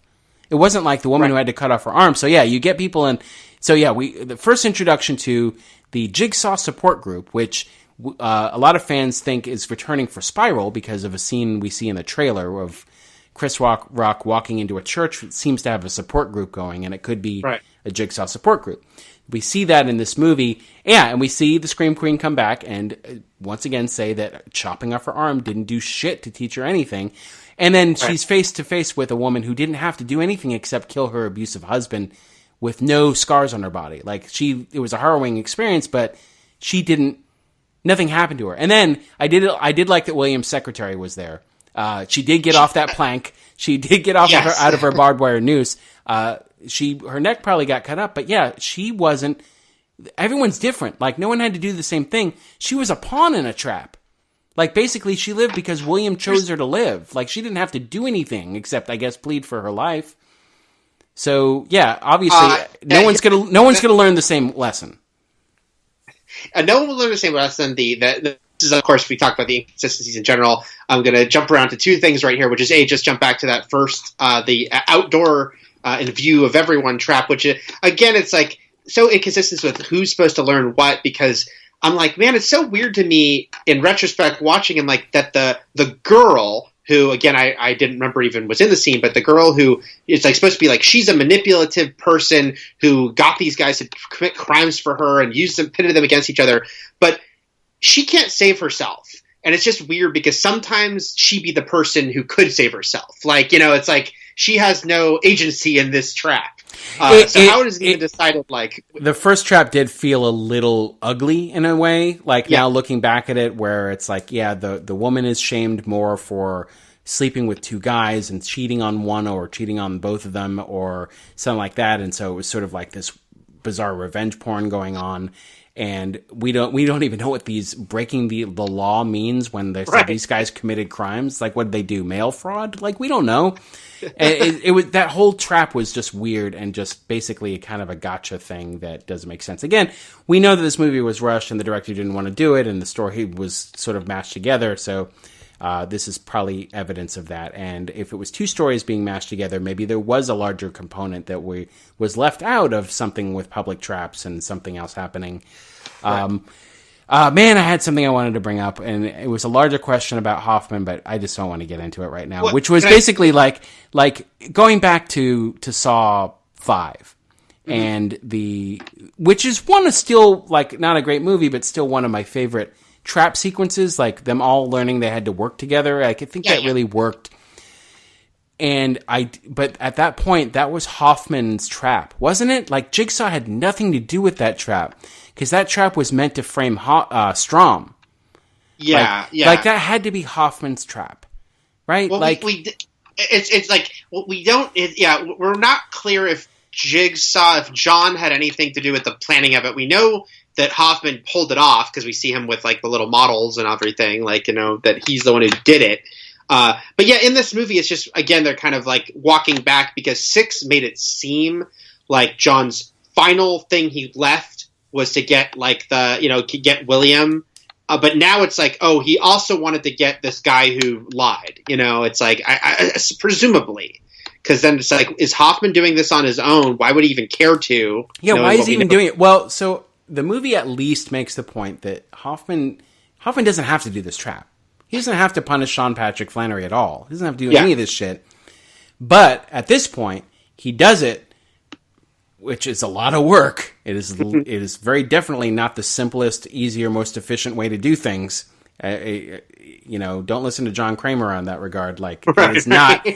It is very hard to do, but he does it because he says, "Hey, this trap's happening. I'll stop it if you give me Jill." He does it to draw out Jill. He just wants Jill. He doesn't give a shit about anything else. He's still doing this trap, which is a lot of work. But he's still doing it. The trap is really weird. The first thing I'll say is, John Kramer, for all of his haughty idealism and very strong-willed opinions about people needing to appreciate their life and so on and so forth, very vindictive about this lying guy, because the lying guy, technically, as far as he's just a shady piece of shit, but he isn't hurting anybody. Like, he is, if anything, actively helping people through, like, his weird self-help movement. Right? Like, Right. He is quote unquote healing. It's just coming from a deceitful place. Like he lied about his experience. So at that point, it's just kind of like John Kramer being a shit. Like, you don't get to lie about me. Like, like I've done horrible things, but I didn't do that horrible thing. So for him to put Bobby through this gauntlet, Eric. First of all, Bobby sucks. He doesn't win one trial. Yeah. Everyone dies. This third movie. This is 3, 6, and this one have the one person goes through and they could possibly save other people. And Bobby is the only one to 100% fail. Yeah, he does a clean sweep of failure because he and all the traps are so weird because first of all, again, he could have just died immediately by falling out of that bird cage into the spikes. Again, that could have been over. Second thing, he doesn't have to hurt himself at all. Like it's pulling the fishhook out of the woman, and it's nothing to him. He could have just done it quick. As they go on, he does have to hurt himself. No, but that's what I'm saying. The first one he doesn't. Yeah. Second one he does. Fails, just comes close to saving her and fails. Third one, he doesn't have to hurt himself. It's just tricky. This is tricky as shit. Like that blind walking across the planks shit. That's hard. That's just more of a video game. Oh shit, I have to do it over. It's just hard to do. And at the end, he technically could have won. He just had to toss him the key, and it just messed up. Oh my god, Eric, the elaborate space capsule furnace that pops up to cook his wife. Yes, I howled with laughter because I forgot it. Right, same here. What a absolute over the top slice of madness was that? It's for we are the audience, but technically we're not. If we're looking at the story, it's just an audience of one, Bobby. Right. It's just to amaze him. Wow, that's really impressive. If I'm gonna watch my wife be burned to death, at least I get to do it in style.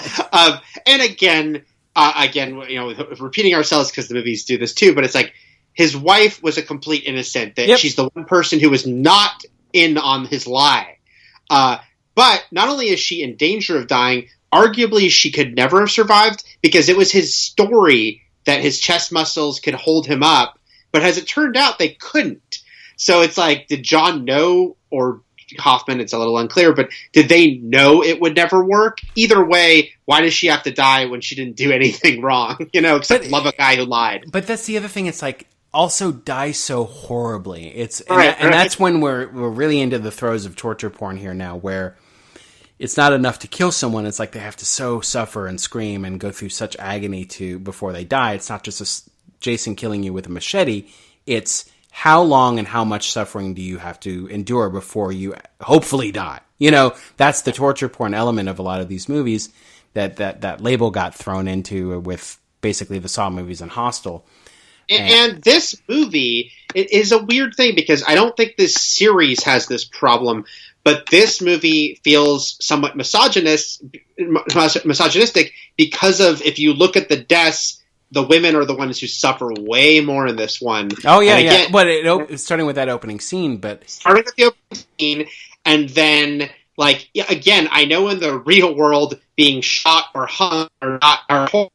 But in the Saw movies, those guys get off easy versus all the women in the traps. It's just a weird thing that this movie kind of stood out to me because the other movies are kind of equal opportunity for people getting mutilated and horrible things happening. But in this one, it just seemed very, very in the wrong direction of just the women are going to be the ones that are really, really hurt. Even when his friend died, just death by hanging seems for a Jigsaw trap so low key. Anything instantaneous. You know what I mean? Right. This was she is being cooked, and yeah, it's brutal. Mm-hmm. He could have just made it so that something sliced her neck, right? It didn't have to be that. Especially, again, because that character is and not the first time in the series, but she's complete innocent, so there's no reason for it. Did before we move on to the Carrie Elwes twist at the end, which is the last thing we should just talk about. But there's one other thing I want to talk about before that. Oh, jeez, yeah, we just want to talk about a lot. is Bobby did have to pull out 2 of his teeth, which in the grand scheme of Jigsaw traps doesn't seem that rough. But man, they spent a lot of time on. They didn't even make him look bad because they were in the back. Yeah, they didn't have to pull out you know what would have been worse, Eric? And I'm not actively trying to make this movie filled with more blood and guts, but if they were like, we're not going to tell you what teeth to pull out. Like 2 of your teeth have. Make him pull out like most of his teeth trying to find these numbers. But no, they tell him which ones to pull out. That seemed a little easy. Also, the fact that he only had to pull out 2. But man, they spent a lot of time on it. And man, there was a lot of blood. And it just felt like, again, after everything we've seen now for 7 movies, that seemed like a very little thing that got drawn out into a bigger sequence that it should have been. And it seemed like Hoffman was being overly helpful by telling him which teeth to pull out. Okay, what do you want to talk about? I wanted to just go back for a moment to the support group because the first time I saw this movie, and it still sticks out to me as odd that, this woman who tells the story about, surviving the trap with her abusive husband, we've never seen her before. And then the Scream Queens winner, she comes in to argue with her. So at least we've seen her. We watched her opening sequence. But as you mentioned, William's assistant, secretary, is in that scene, which I don't know if I realized the first time. I was like, okay, that's cool. Then I looked it up. I looked it up on Fandom's Saw Wiki plug. But there's actually several familiar characters. I was going to ask you if you recognize anyone else, because I didn't, but I figured there might be a few. I didn't either, but apparently here's who's in the scene. The 2 guys from the opening scene, which once again raised the question, how long ago did that happen? So those 2 guys... Okay. Right. Yeah. And then we get into some people from previous movies, which is not a long list, but there are 2 other people from Saw 6, which did have a lot of survivors. Like William, they mentioned at the top of this movie, that there might be up to 7 survivors. And I was like, actually, I guess there's 6, because there's his sister, the mom and son, the 2 people on the merry-go-round, and the secretary. So in that support scene, we mentioned the secretary. Also, the mother is in there. Devin Bostick didn't come back, but she's in there. Again, though, it's funny because it turned out to be her game, but she didn't actually have to suffer anything in the trap. She just had to witness, and she didn't even want to kill him at the end, but her son did. One of the merry-go-round survivors is in this scene. Okay. But the person who's most interesting in the scene, both because, that's cool, but also very frustrating because he doesn't freaking speak, is a character named Malik, which we didn't remember his name, but that's not Julie Benz from Saw 5, the other survivor, and we weren't even 100% sure if he survived. Oh, the arsonist who was kind of an asshole to most of the show. Oh, he's sitting in that scene, which is cool, because it's A, confirmation he's alive, and B, bringing back someone, but it's just weird because him and the mom from 6, but him even more so, they were prominent.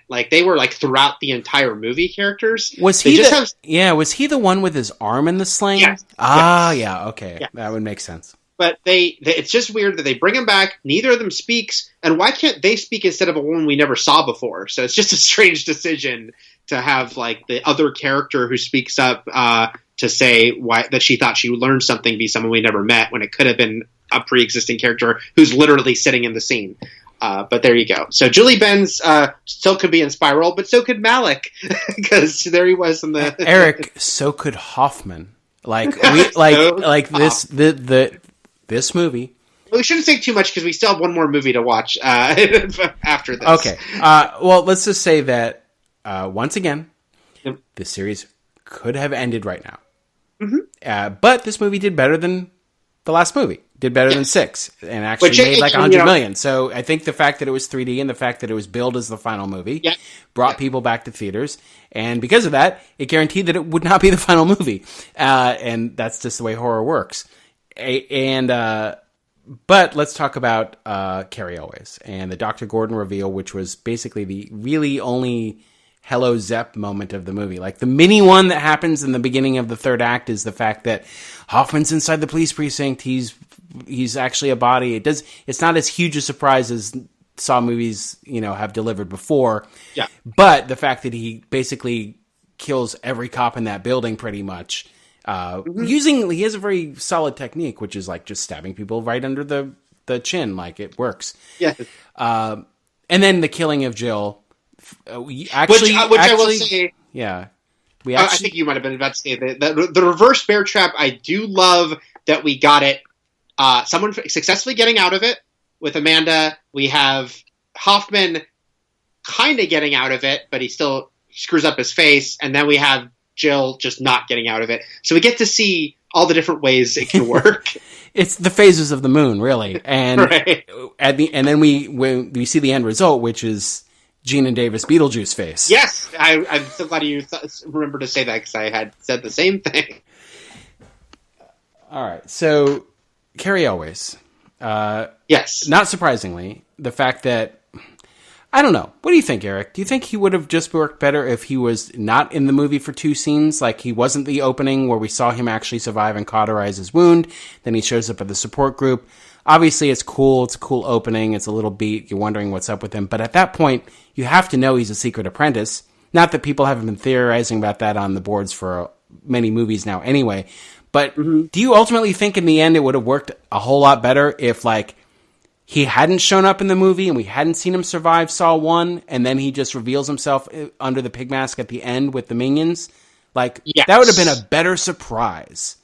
Like, it would have been better. It would have been less Carrie Elways, but it would have been made for a much better surprise, because you don't know what surprise is in store for you. You wouldn't know that anything is coming for Hoffman at that point. Yes, that would have been better, because yes, it's fun that the movie opens with here's what happened with him right last time we saw him. Here's what happened next. That which gives the movie 2 openings, because then they also go into the outdoor one before the title even comes up. But you could have saved that for the end too. By the way, also this movie raises more questions because it turns out that Dr. Gordon not just survived, but went back to work. Like, it turns out Jill left the envelope for him. So he's just been living his life. Yes, he's also been helping Jigsaw, it turns out. But just the fact that he's been, like, living his life. Dr. Gordon, known survivor of Jigsaw, seems to be a little murky. Doesn't quite seem to match up. Yeah, if we didn't know he was in this movie at all, because, of course, it became a big promoted thing. He's finally back, and he just showed up at the end. I think it would have been much cooler, more exciting, instead of feeling like, hey, we thought Carrie Elways was going to be a big part of this movie, and now he was like in 2 scenes and then the ending. Once you said that just now, I'm like, yeah. I think it would have been better if he'd just shown up at the ending and then we just saw the bunch of flashbacks. And you could have included the opening scene and all the flashbacks. Everything we saw, we could have included. We could have shown him watching Bobby in the support group from the background. Yeah. Like, all that stuff. Or shown that he was in the support group and the camera didn't show him. Like, everything could have been shown in the montage, and it would have worked a lot better. But yeah, he was the one doing actual medical stuff, like sewing and putting the key behind the eye. He recommended Lynn for the Saw 3 gauntlet. Yeah. He was just there, in and out. Again, never mentioned by Hoffman or Amanda, so you wonder, like, how secret he was from those two. Like, maybe he was the apprentice that the other two weren't aware of at all. Obviously, Hoffman was not. But was Amanda even aware? Who knows? So, that, again, if we're looking, as a movie that's billed itself as the final chapter, that is a good final beat. Yes. And it ends in the bathroom the same way the first movie ends and the second movie ends, and the closing of the door. And perfect way to end a 7-movie horror series, which is pretty big. But it was not the ending. It was not the ending. And instantly it raised a couple of questions. Okay, as you mentioned, Hoffman is not technically dead in a series where, but also, did you notice, Dr. Gordon has 2 people helping him? No, I was going to ask you if you assume that those were people in the support group or... Yes, because again, the support group, there was also, by the way, some people in the support group we just never seen, besides the woman who spoke, there's just a couple other, people thrown in. So it's like, you just have to assume... Again, because even the way when Bobby's flashback to how he got the idea to do this is another woman who we only see in that scene on the news, who's like Amanda, like just talks openly about like, he helped me. So it seems like Jigsaw, pretty successful. Again, it's funny that one character, Simone, I believe, is her name, the Scream Queens winner's character. She seems like the much more dubious one, but a lot of people come out of those things being like, yeah. So I guess it wouldn't be... Well, again, like we mentioned, everyone comes out of it different. Some come out unscathed and didn't have to hurt themselves. Some come out having to chop off their own arm and are pretty bitter about it. And only were only being punished because they were kind of, it was shitty and obviously predatory, but they were doing their job. Like, she was giving out bad loans, but she was working, We don't know her life. Maybe her sick mother was in the hospital. I don't know. Everyone's journey is different. Like, I'm just saying, like he judges these things very, it seems like on a very shallow level. But, so, and then at that point, Dr. Gordon was helping Jigsaw with all of his traps, I guess, up until his death, right? Because then after his death, he wasn't doing shit except being a doctor. But did he do the outdoor trap? We don't know. He has a team, right? He's actually got a Jigsaw network going more than Hoffman did. Hoffman was a solo act. Again, it's very murky whether John Kramer died a month ago or a year ago, because the movies make it seem like these all happen so quickly together, like 3 to 7 seem like they're all on top of each other, And if you didn't tell me that the two guys from the first trap of this movie were in the support group, I would have just said, well, that opening trap could have taken place 3 years later. Like, we don't know when, but now that you say they were in the support group, that didn't happen. But yeah. Right. All right, so this could have been a perfect place to also wrap up our Sawathon, but it's not because there's another movie. But it took a few years to come out. This was the Jigsaw, end of the 70-year run. Jigsaw, yeah. And I guess they really had to figure out a way to bring all this shit back after ending it like 5 times. Yep. But never underestimate the power of people wanting to make money and bringing back a property. IPs are powerful, y'all. All right. They're very powerful. All right. Thank you for going on this journey once again with us. Everything is possible, but nothing is real. And Shakma. Shakma. You are wildly, insanely depressed. Jigsaw. Full spoilers commencing for the 8th film in the Saw franchise. Jigsaw. Man, what a strange movie. First thing, most notable thing, this was the first Saw movie in a long time. It was 7 years before this movie came out. After the first 7 came out 1 year apart. Within 7 years. They churned them out for, the better part of a decade. Mm-hmm. And then, was the final chapter, was Saw 3D the final Saw movie? No, but man, did it was for a while. It was like the break here was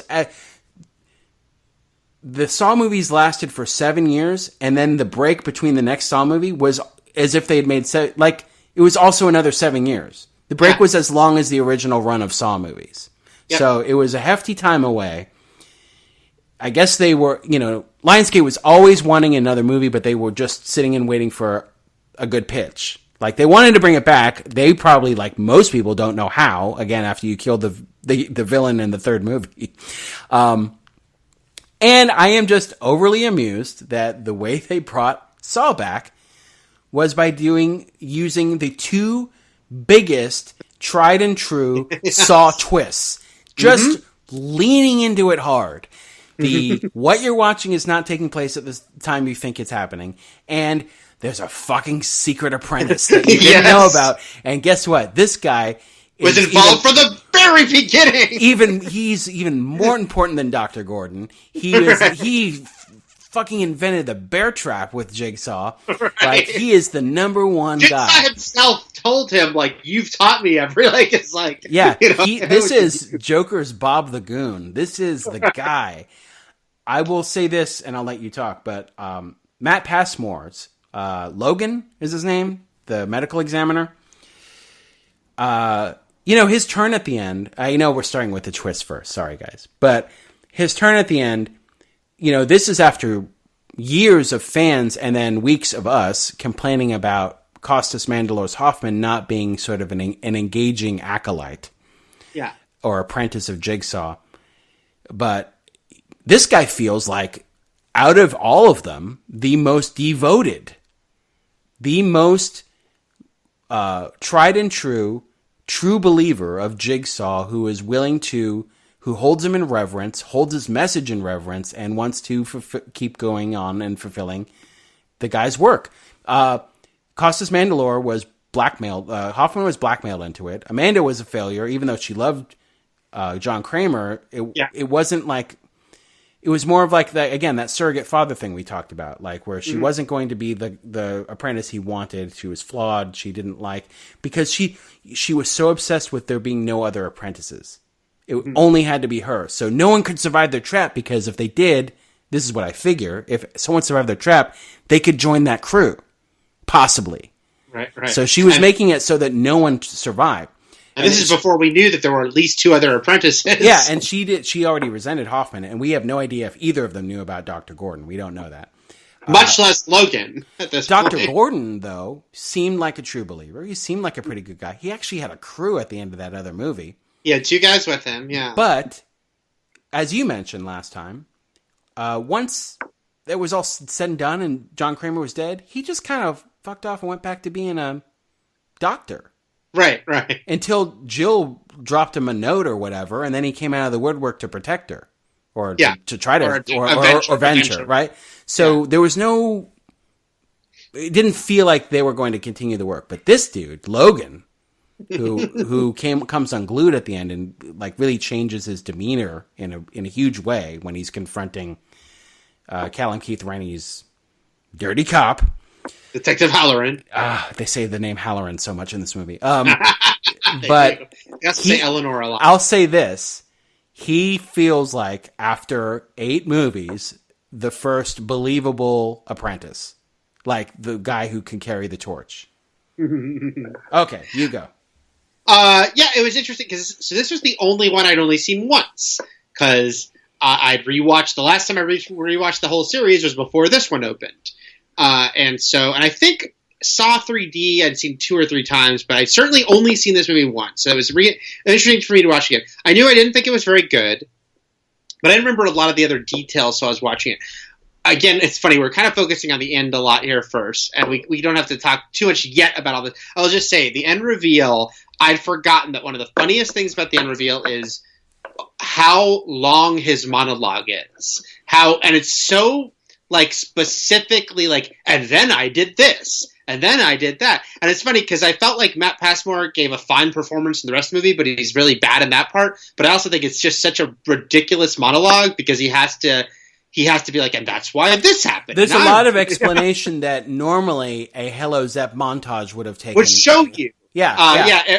But they're playing the music, but it's like he's explaining everything so specifically. So that was the very the funny. music's different too. Did you notice that the same composer came back, but also reworked the score? The Hello Zep? Yeah, it's different. Yeah, it's a new decade, a new Saw. That the movie is interesting. It's because it's the reboot-quel that we're seeing more and more, which is like we're rebooting the franchise, but we're not restarting it. It's a sequel, but we're kind of trying to divorce ourselves too much from the past, because there's no one is in it from the old movies except for John Kramer.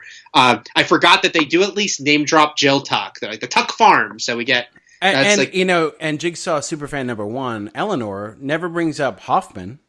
Or Amanda. Yeah. So I'm even wondering, was anyone, I had to rack my brain, was anyone even alive from those previous movies to even bring up Amanda or Hoffman?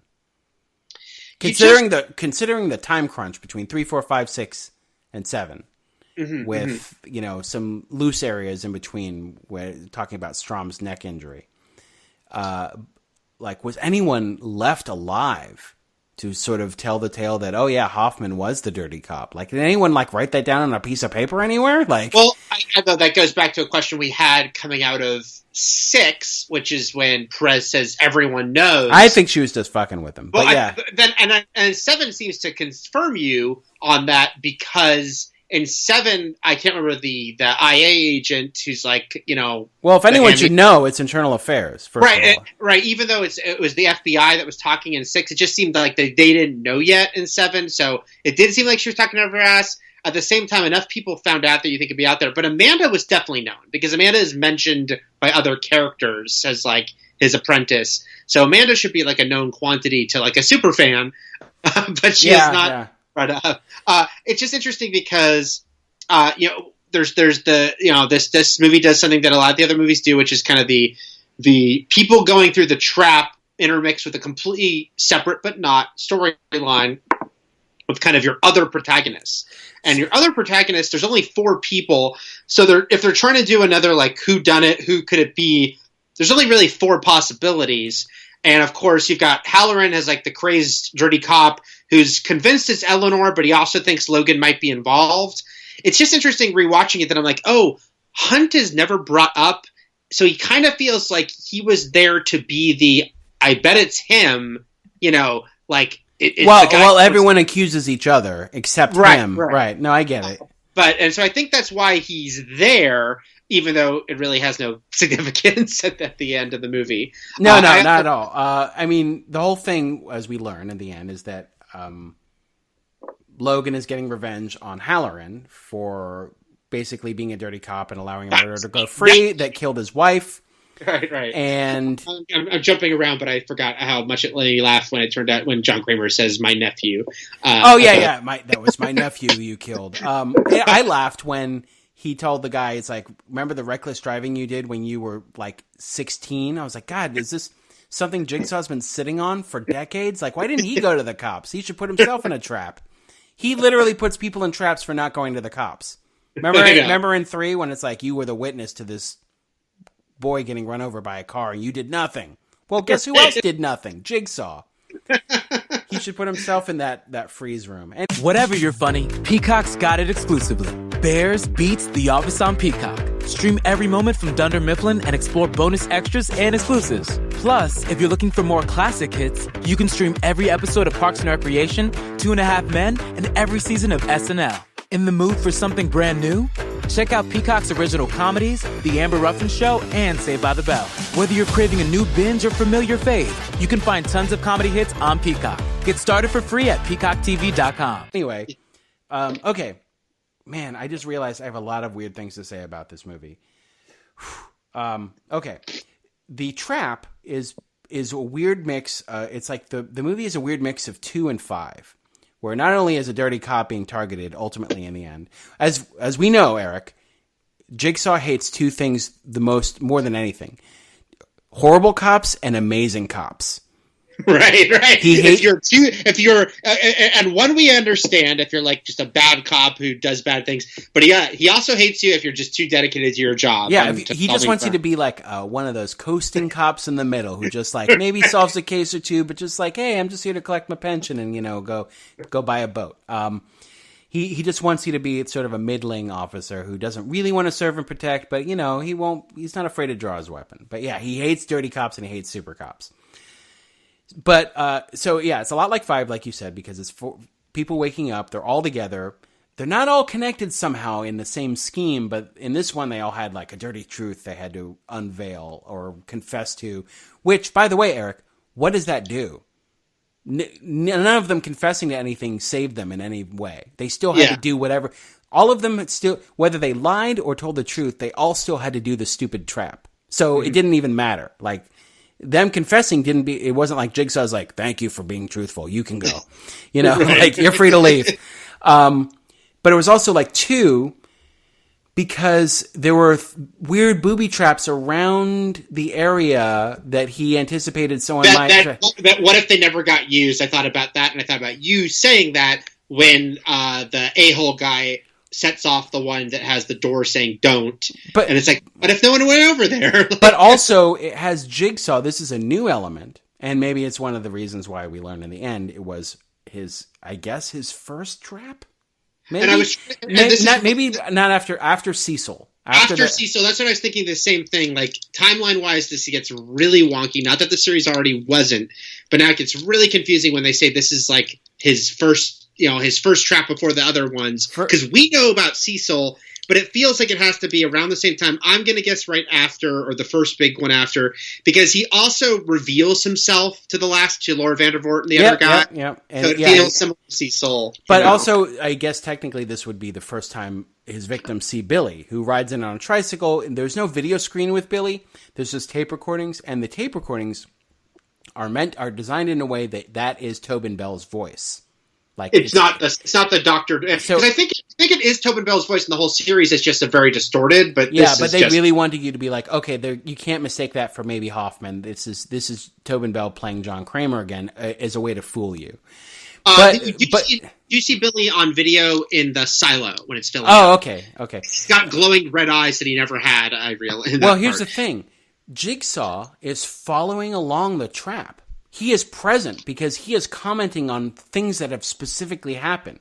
Because he's like, when Ryan falls for that door trap and gets his leg caught in the wire, the video pops on and he's like, hey, guess what, you two bozos? The only guy who can save you is Ryan, and he has to pull that lever. Well, he had to have recorded that right then. Right. He had to have recorded that in the moment based on what he was watching on the screen because, yeah, he's literally, and there's a few other instances of that where he is following along and literally leaving tapes for people to find. Like a room ahead of them.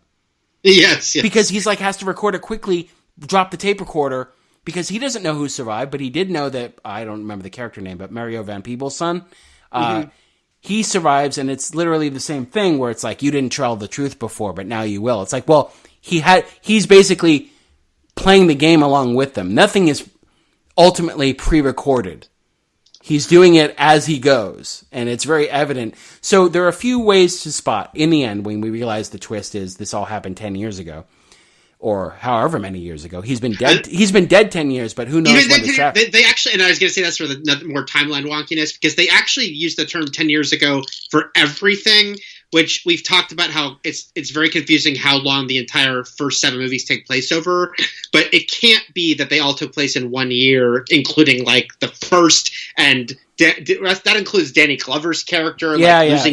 Healing his neck, Yeah, it doesn't make sense, but Jigsaw almost implies everything happened in less than a year. So here's a few giveaways to how this trap wasn't taking place when we thought it was taking place.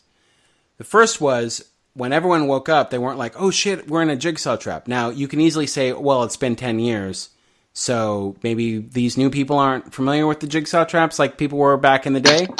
Right. But it's because Jigsaw didn't exist to them. Right. They didn't know what they were in.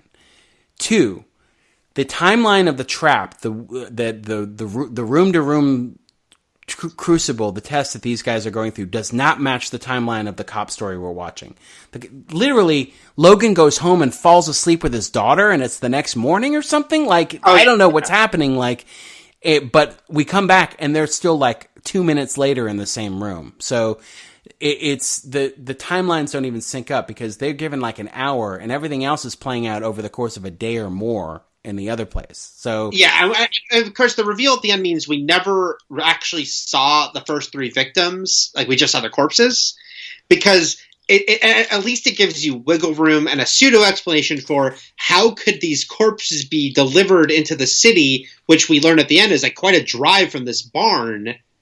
In real time. How could... Yeah, speaking of city, by the way, Cleveland is mentioned. So Cleveland is not the city. But city exists in the same world as Cleveland. So it's not like a DC Universe situation. It's more yeah. Anyway, so yeah, here's the biggest stretch for me. Not just the fact that Logan was the guy who pissed off Jigsaw first in the doctor's office before Dr. Gordon. Yeah. So I love that's the thing about this movie that is very funny because they want to make it matter on a series that already has done so many retcons. So I think it's the 1-2 punch of the other character of it was Mario Van Peebles' son, right, who was responsible for my beloved nephew, dying, and that Logan was another guy who pissed him off in the medical. But then he decided that no one should die for an honest mistake.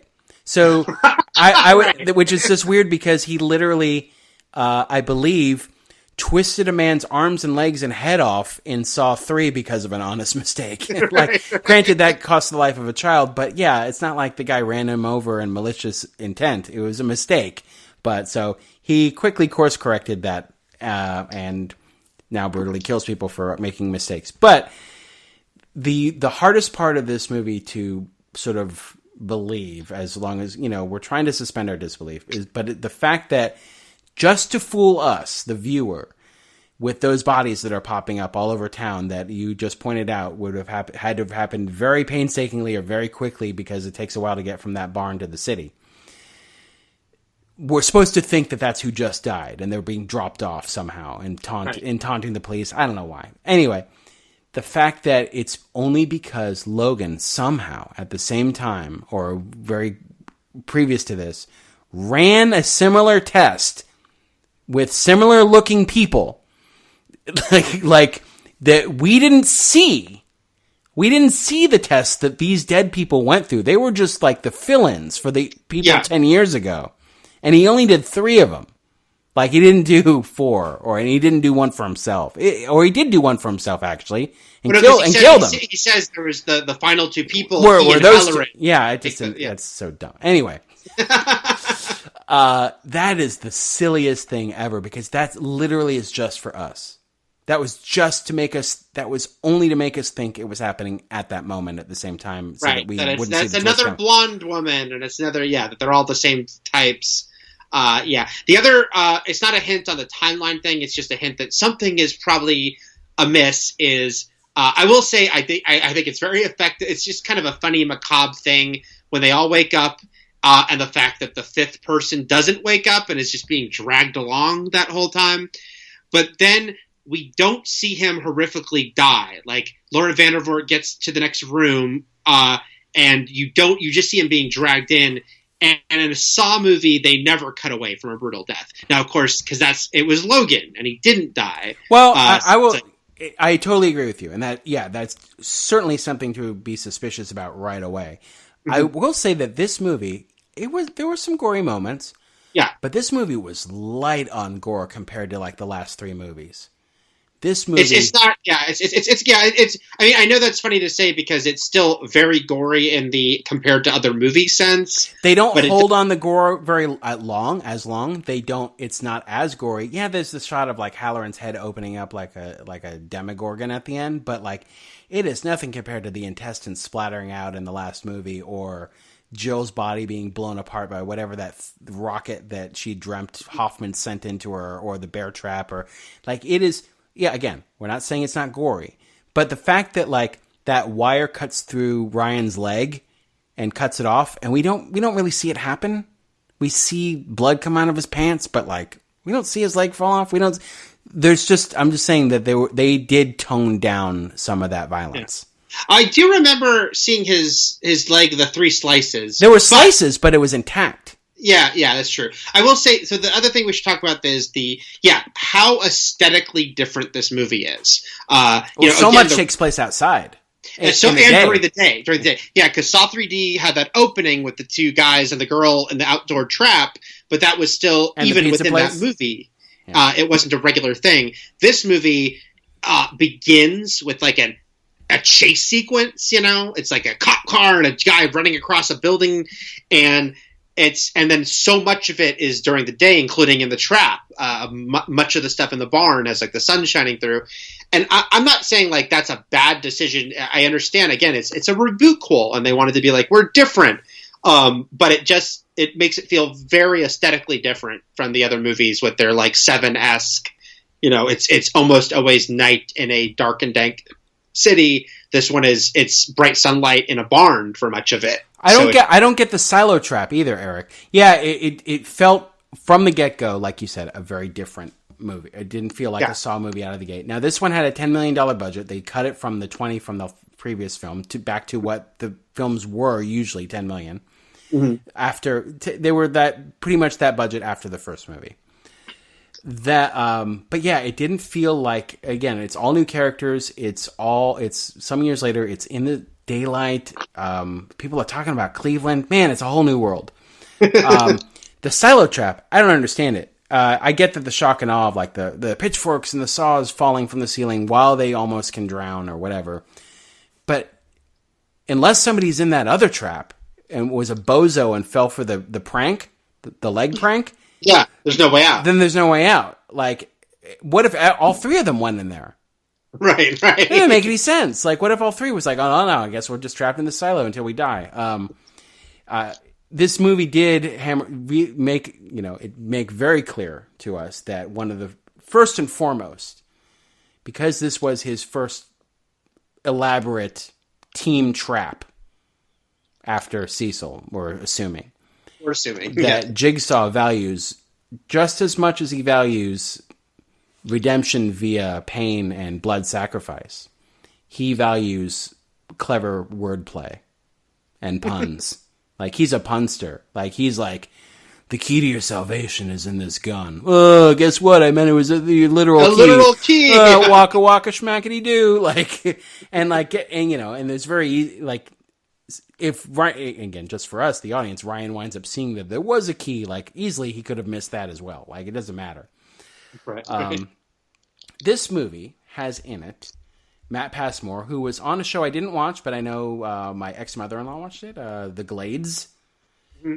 It had Canada's favorite son, Callum Keith Rennie, who's on any show. This whole series, of course, has so many Canadian actors throughout it. Callum Keith Rennie is in any show that's ever filmed in Canada, ever. Yeah. And I believe I first saw him in a most notable role was on Battlestar Galactica. But he's been in so many things. And then it has Hannah Emily Anderson, who hadn't at this point starred in the Purge TV series, but was in the Purge TV series season 1. Ah, okay. She plays Eleanor, and I interviewed her when I did a Purge set visit. But she was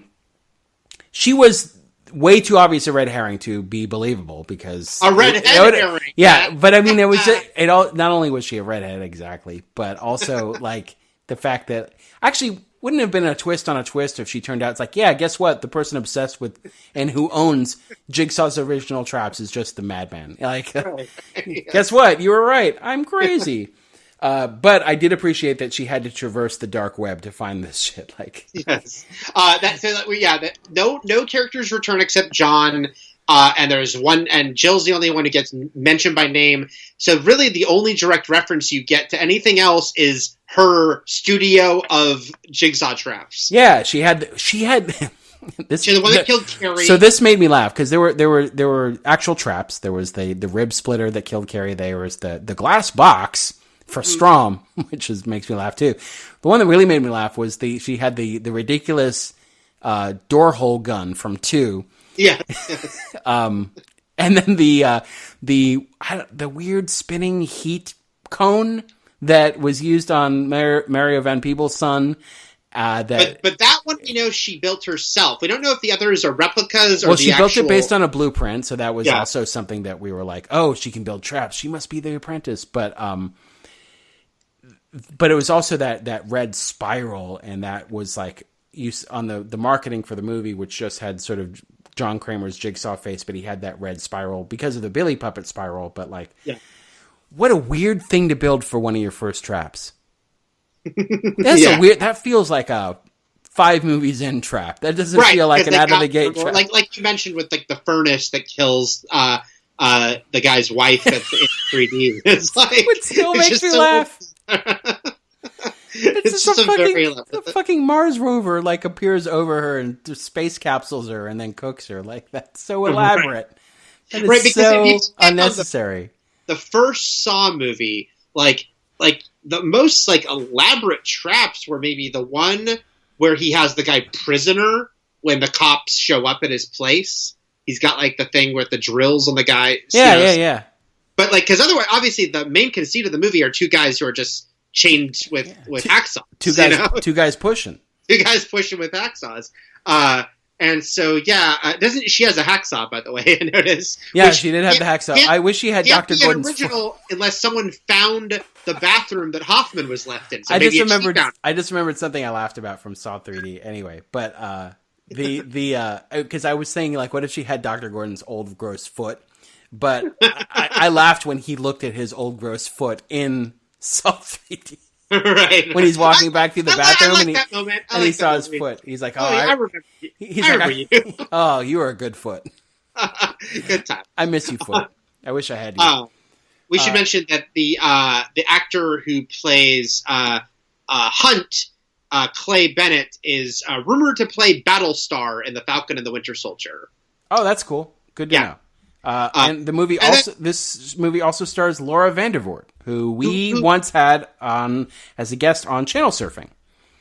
We did have her on a guest Channel Surfing, and her casting, it's funny because this scenario is similar to Saw 5, and her casting is very similar to Julie Benz as far as very recognizable, well-liked genre actress who's like...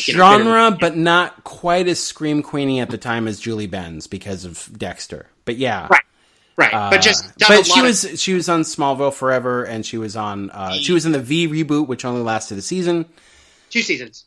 2? Oh, that's right. And she played a lizard woman, but yeah.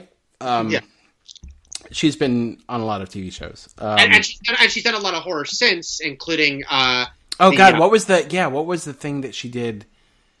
It wasn't. I want to say it's called Feast, but it's not Feast. It's Rabid with CM Punk and AJ Lee. So there's your tie to wrestling. Oh, we didn't get to the tie into the wrestling until the very end. That's the last movie. That's the Saw twist. Well, she was in that vampire show that only lasted a season on Netflix too, right? With Ian Somerhalder. I can't remember the name of it. Also in a werewolf show that lasted several seasons, Bitten, I believe it was called. That's what I'm thinking of. Yes, I'm thinking of Bitten. I wanted to say. Why did I say Fear? What did I say? You said Feast, which is the name of a horror movie, but not one she. But wasn't Feast a werewolf movie? No, it wasn't. Okay, no, it should be a werewolf movie because they like to feast. Sure, they do. Okay, let's see. This movie was, not great. The twists go huge, like you said. There's a lot of explaining at the end.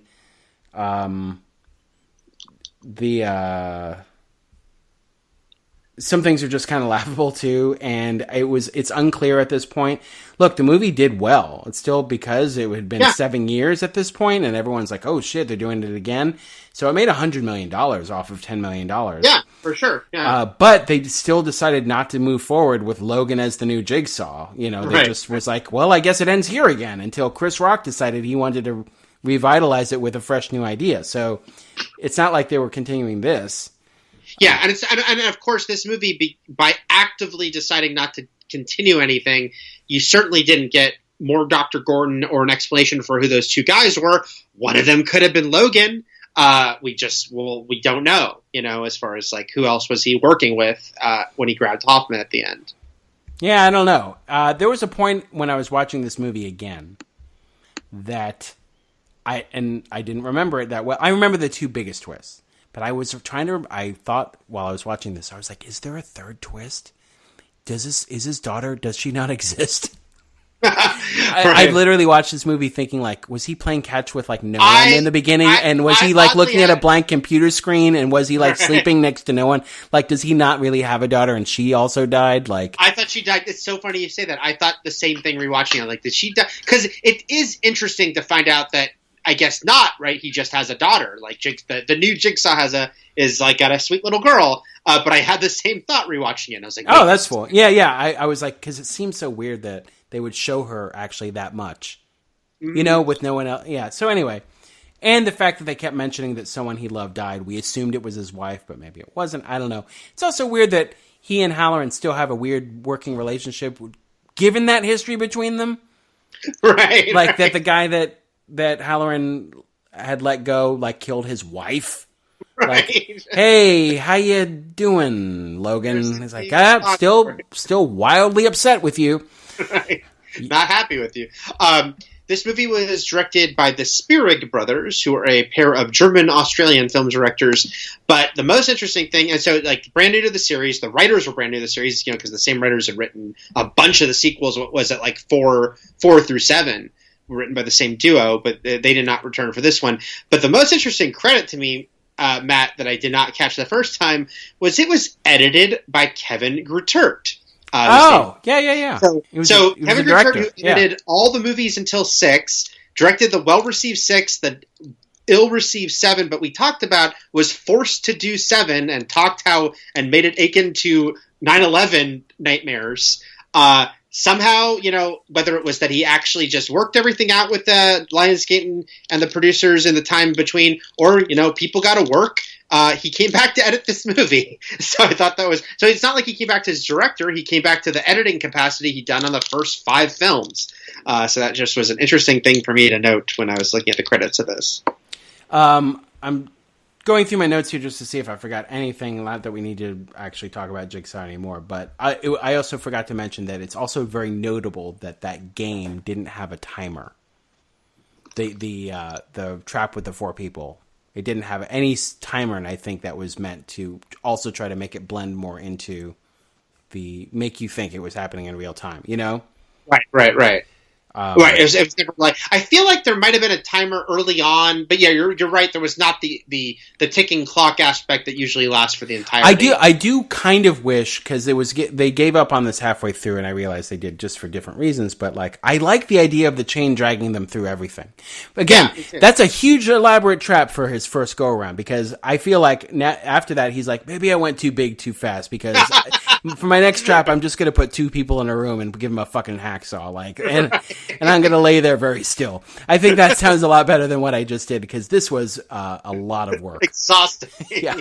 Like, yeah, he's like, you know what, that cone thing? Like, yeah, that's pretty that's pretty outlandish, I think, even for me at this point. I'm just starting out. I'm going too big too fast.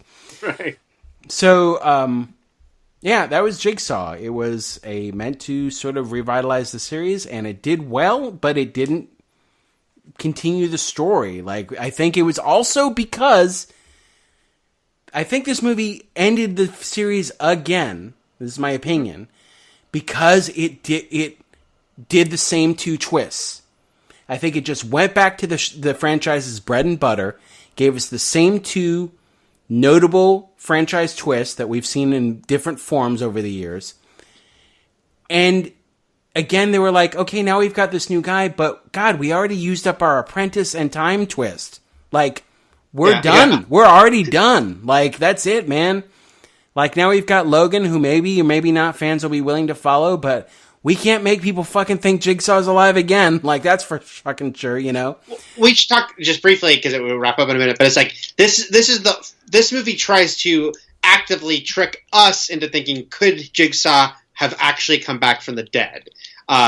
Because it's like, again, the time, they're messing with time for our benefit as well. So when he's revealed in the room, but the whole movie up till then is like, well, John Kramer's dead. He's dead. But then they dig up his coffin and he's not there. We don't know, by the way, where his body was put by Logan. But the whole point was that Logan wanted to frame Halloran for everything. Yeah. So isn't it weird that, like, he was even trying to make the cops think John Kramer was alive when all he had to do was make them think there was a Jigsaw copycat. Right. Because that's ultimately what he's framing Halloran for. So he didn't need to go through the smoke and mirrors of making people think John Kramer is somehow alive. Again, that was a weird narrative thing for our benefit. It had nothing to do with the cops. Like, it made no difference to them. By the way, I also like, not that the other movies are paradigms of, like, perfect police work, but it was really stretching things here where Hunt shows up, he starts to suspect Logan, he shows up, he's like, you need your hands. He's going to handcuff him. And not only does Logan talk him out of it, but he's like, let me perform an autopsy on this guy to check the bullet. So it's like, it goes from, like, I'm about to arrest you, to, like, yeah, I'll let you do an autopsy on this guy or take the bullet out of this guy. Seemed dubious, Matt. That's all I'm saying. I don't like that Logan guy. He's up to something, that's for sure. He is up to something. What's he doing hiring that Jigsaw superfan? But I don't suspect Chris Rock has brought him back.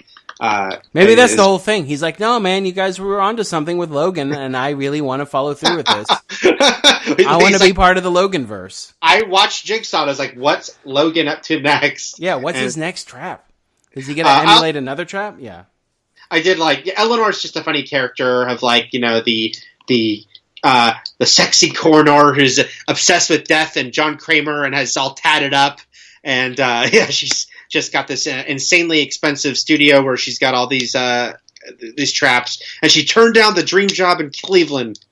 Because dream jobs in Cleveland do not exist. Ha ha ha ha! Don't tell Johnny Gargano I said that. Or the Miz's dad, or Drew Carey, or Dolph Ziggler too, isn't he? Or Howard the Duck. The Howard the Duck makes fun of Cleveland, but he does live there. Or WKRP in Cincinnati. It's in Ohio. It's close enough. It's at the other side of Ohio, but why not?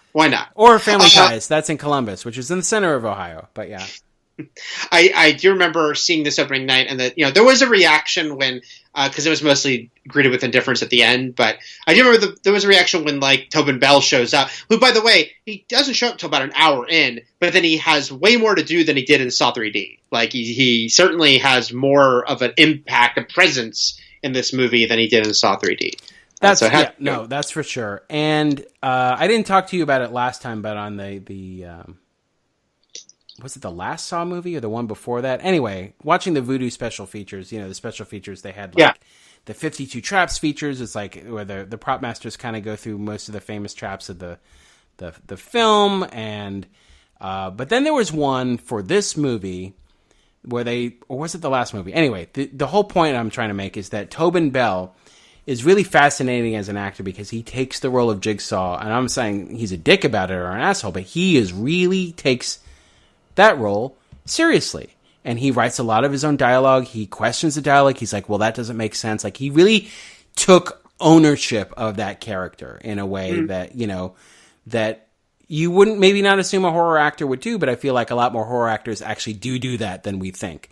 Oh, yeah. Kane Hodder does that. Yeah, and I do feel like the reason why Tobin Bell does work so well as Jigsaw and why his performance is why he was instantly iconic after the second movie because of his speaking part, is because the care and concern he does have for that character and the effort he puts into making sure everything Jigsaw says, again, to a degree, because we sure pick it apart, makes sense to him as an actor. Like, and for him to, there's a whole featurette about how much he combs through scripts and how he is actually also, not just when it comes to Jigsaw, but he's like an expert on the Sawverse. Like, he'll tell you where a trap was, when, and what movie, like he knows. So he became like the running Saw encyclopedia on set for these movies. So I thought that was just a really fun and cool extra element, that he does feel he does feel very privileged and he has reverence for this character and he realized what it means to a lot of horror fans. Right. So it's never really been a question. He's never been like, no, I'm never doing that character again. Like, he loves it. He loves it. I mean, so, and I think it would be legit shocking if he doesn't show up in Spiral, right? Like, it's like he's got to appear in Spiral in some capacity. Just like kind of they're being so coy about Tony Todd being in the new Candyman, and you kind of know he is. Yeah. So it's like it's going to be the same thing. It's like he has to pop up. He has to avenge his other nephew. Right. It reminds me of The Last Action Hero, or it's like my favorite great uncle, or something like that. I like The Last Action Hero. Last Action Hero is flawed, but it's good. Everyone hated it back when it came out, and I enjoyed myself. I did too. I enjoyed myself. So anyway, thanks everyone. That's it for the Saw movies for now. I don't know if we'll start with Friday the 13th right away, but we'll see how it goes. Let's give it a week or two, but I think we'll tell people before we start it, and we'll start it soon. Yeah, let's not start right away. Let's give everyone a break, including ourselves. Okay. Especially me, because I actually do have to watch a lot of these films with fresh eyes for the first time in a long time. Right. So I've seen them all, but not like you, who does sort of repeat viewings very frequently, and I do not. So, but yeah, everyone, thank you for coming on this fantastic voyage with us through the Saw franchise. I hope you enjoyed it. In a year, we'll talk about Spiral when it hopefully opens. Oh, man. In a year, we'll talk about so many movies. In a year, we'll just talk about movies in general, Eric. Like, we're talking about, I would pay $1,000 right now to watch Black Widow on a matchbook. I am just, this is rough. Anyway, okay. I mean, things are way rougher than people not being able to see movies, but that's what I've chosen to gripe about right now. It's a symptom. Yeah, it's just a dreary side effect. Anyway, stay safe out there. Everything is possible, but nothing is real. And Shakma. Shakma.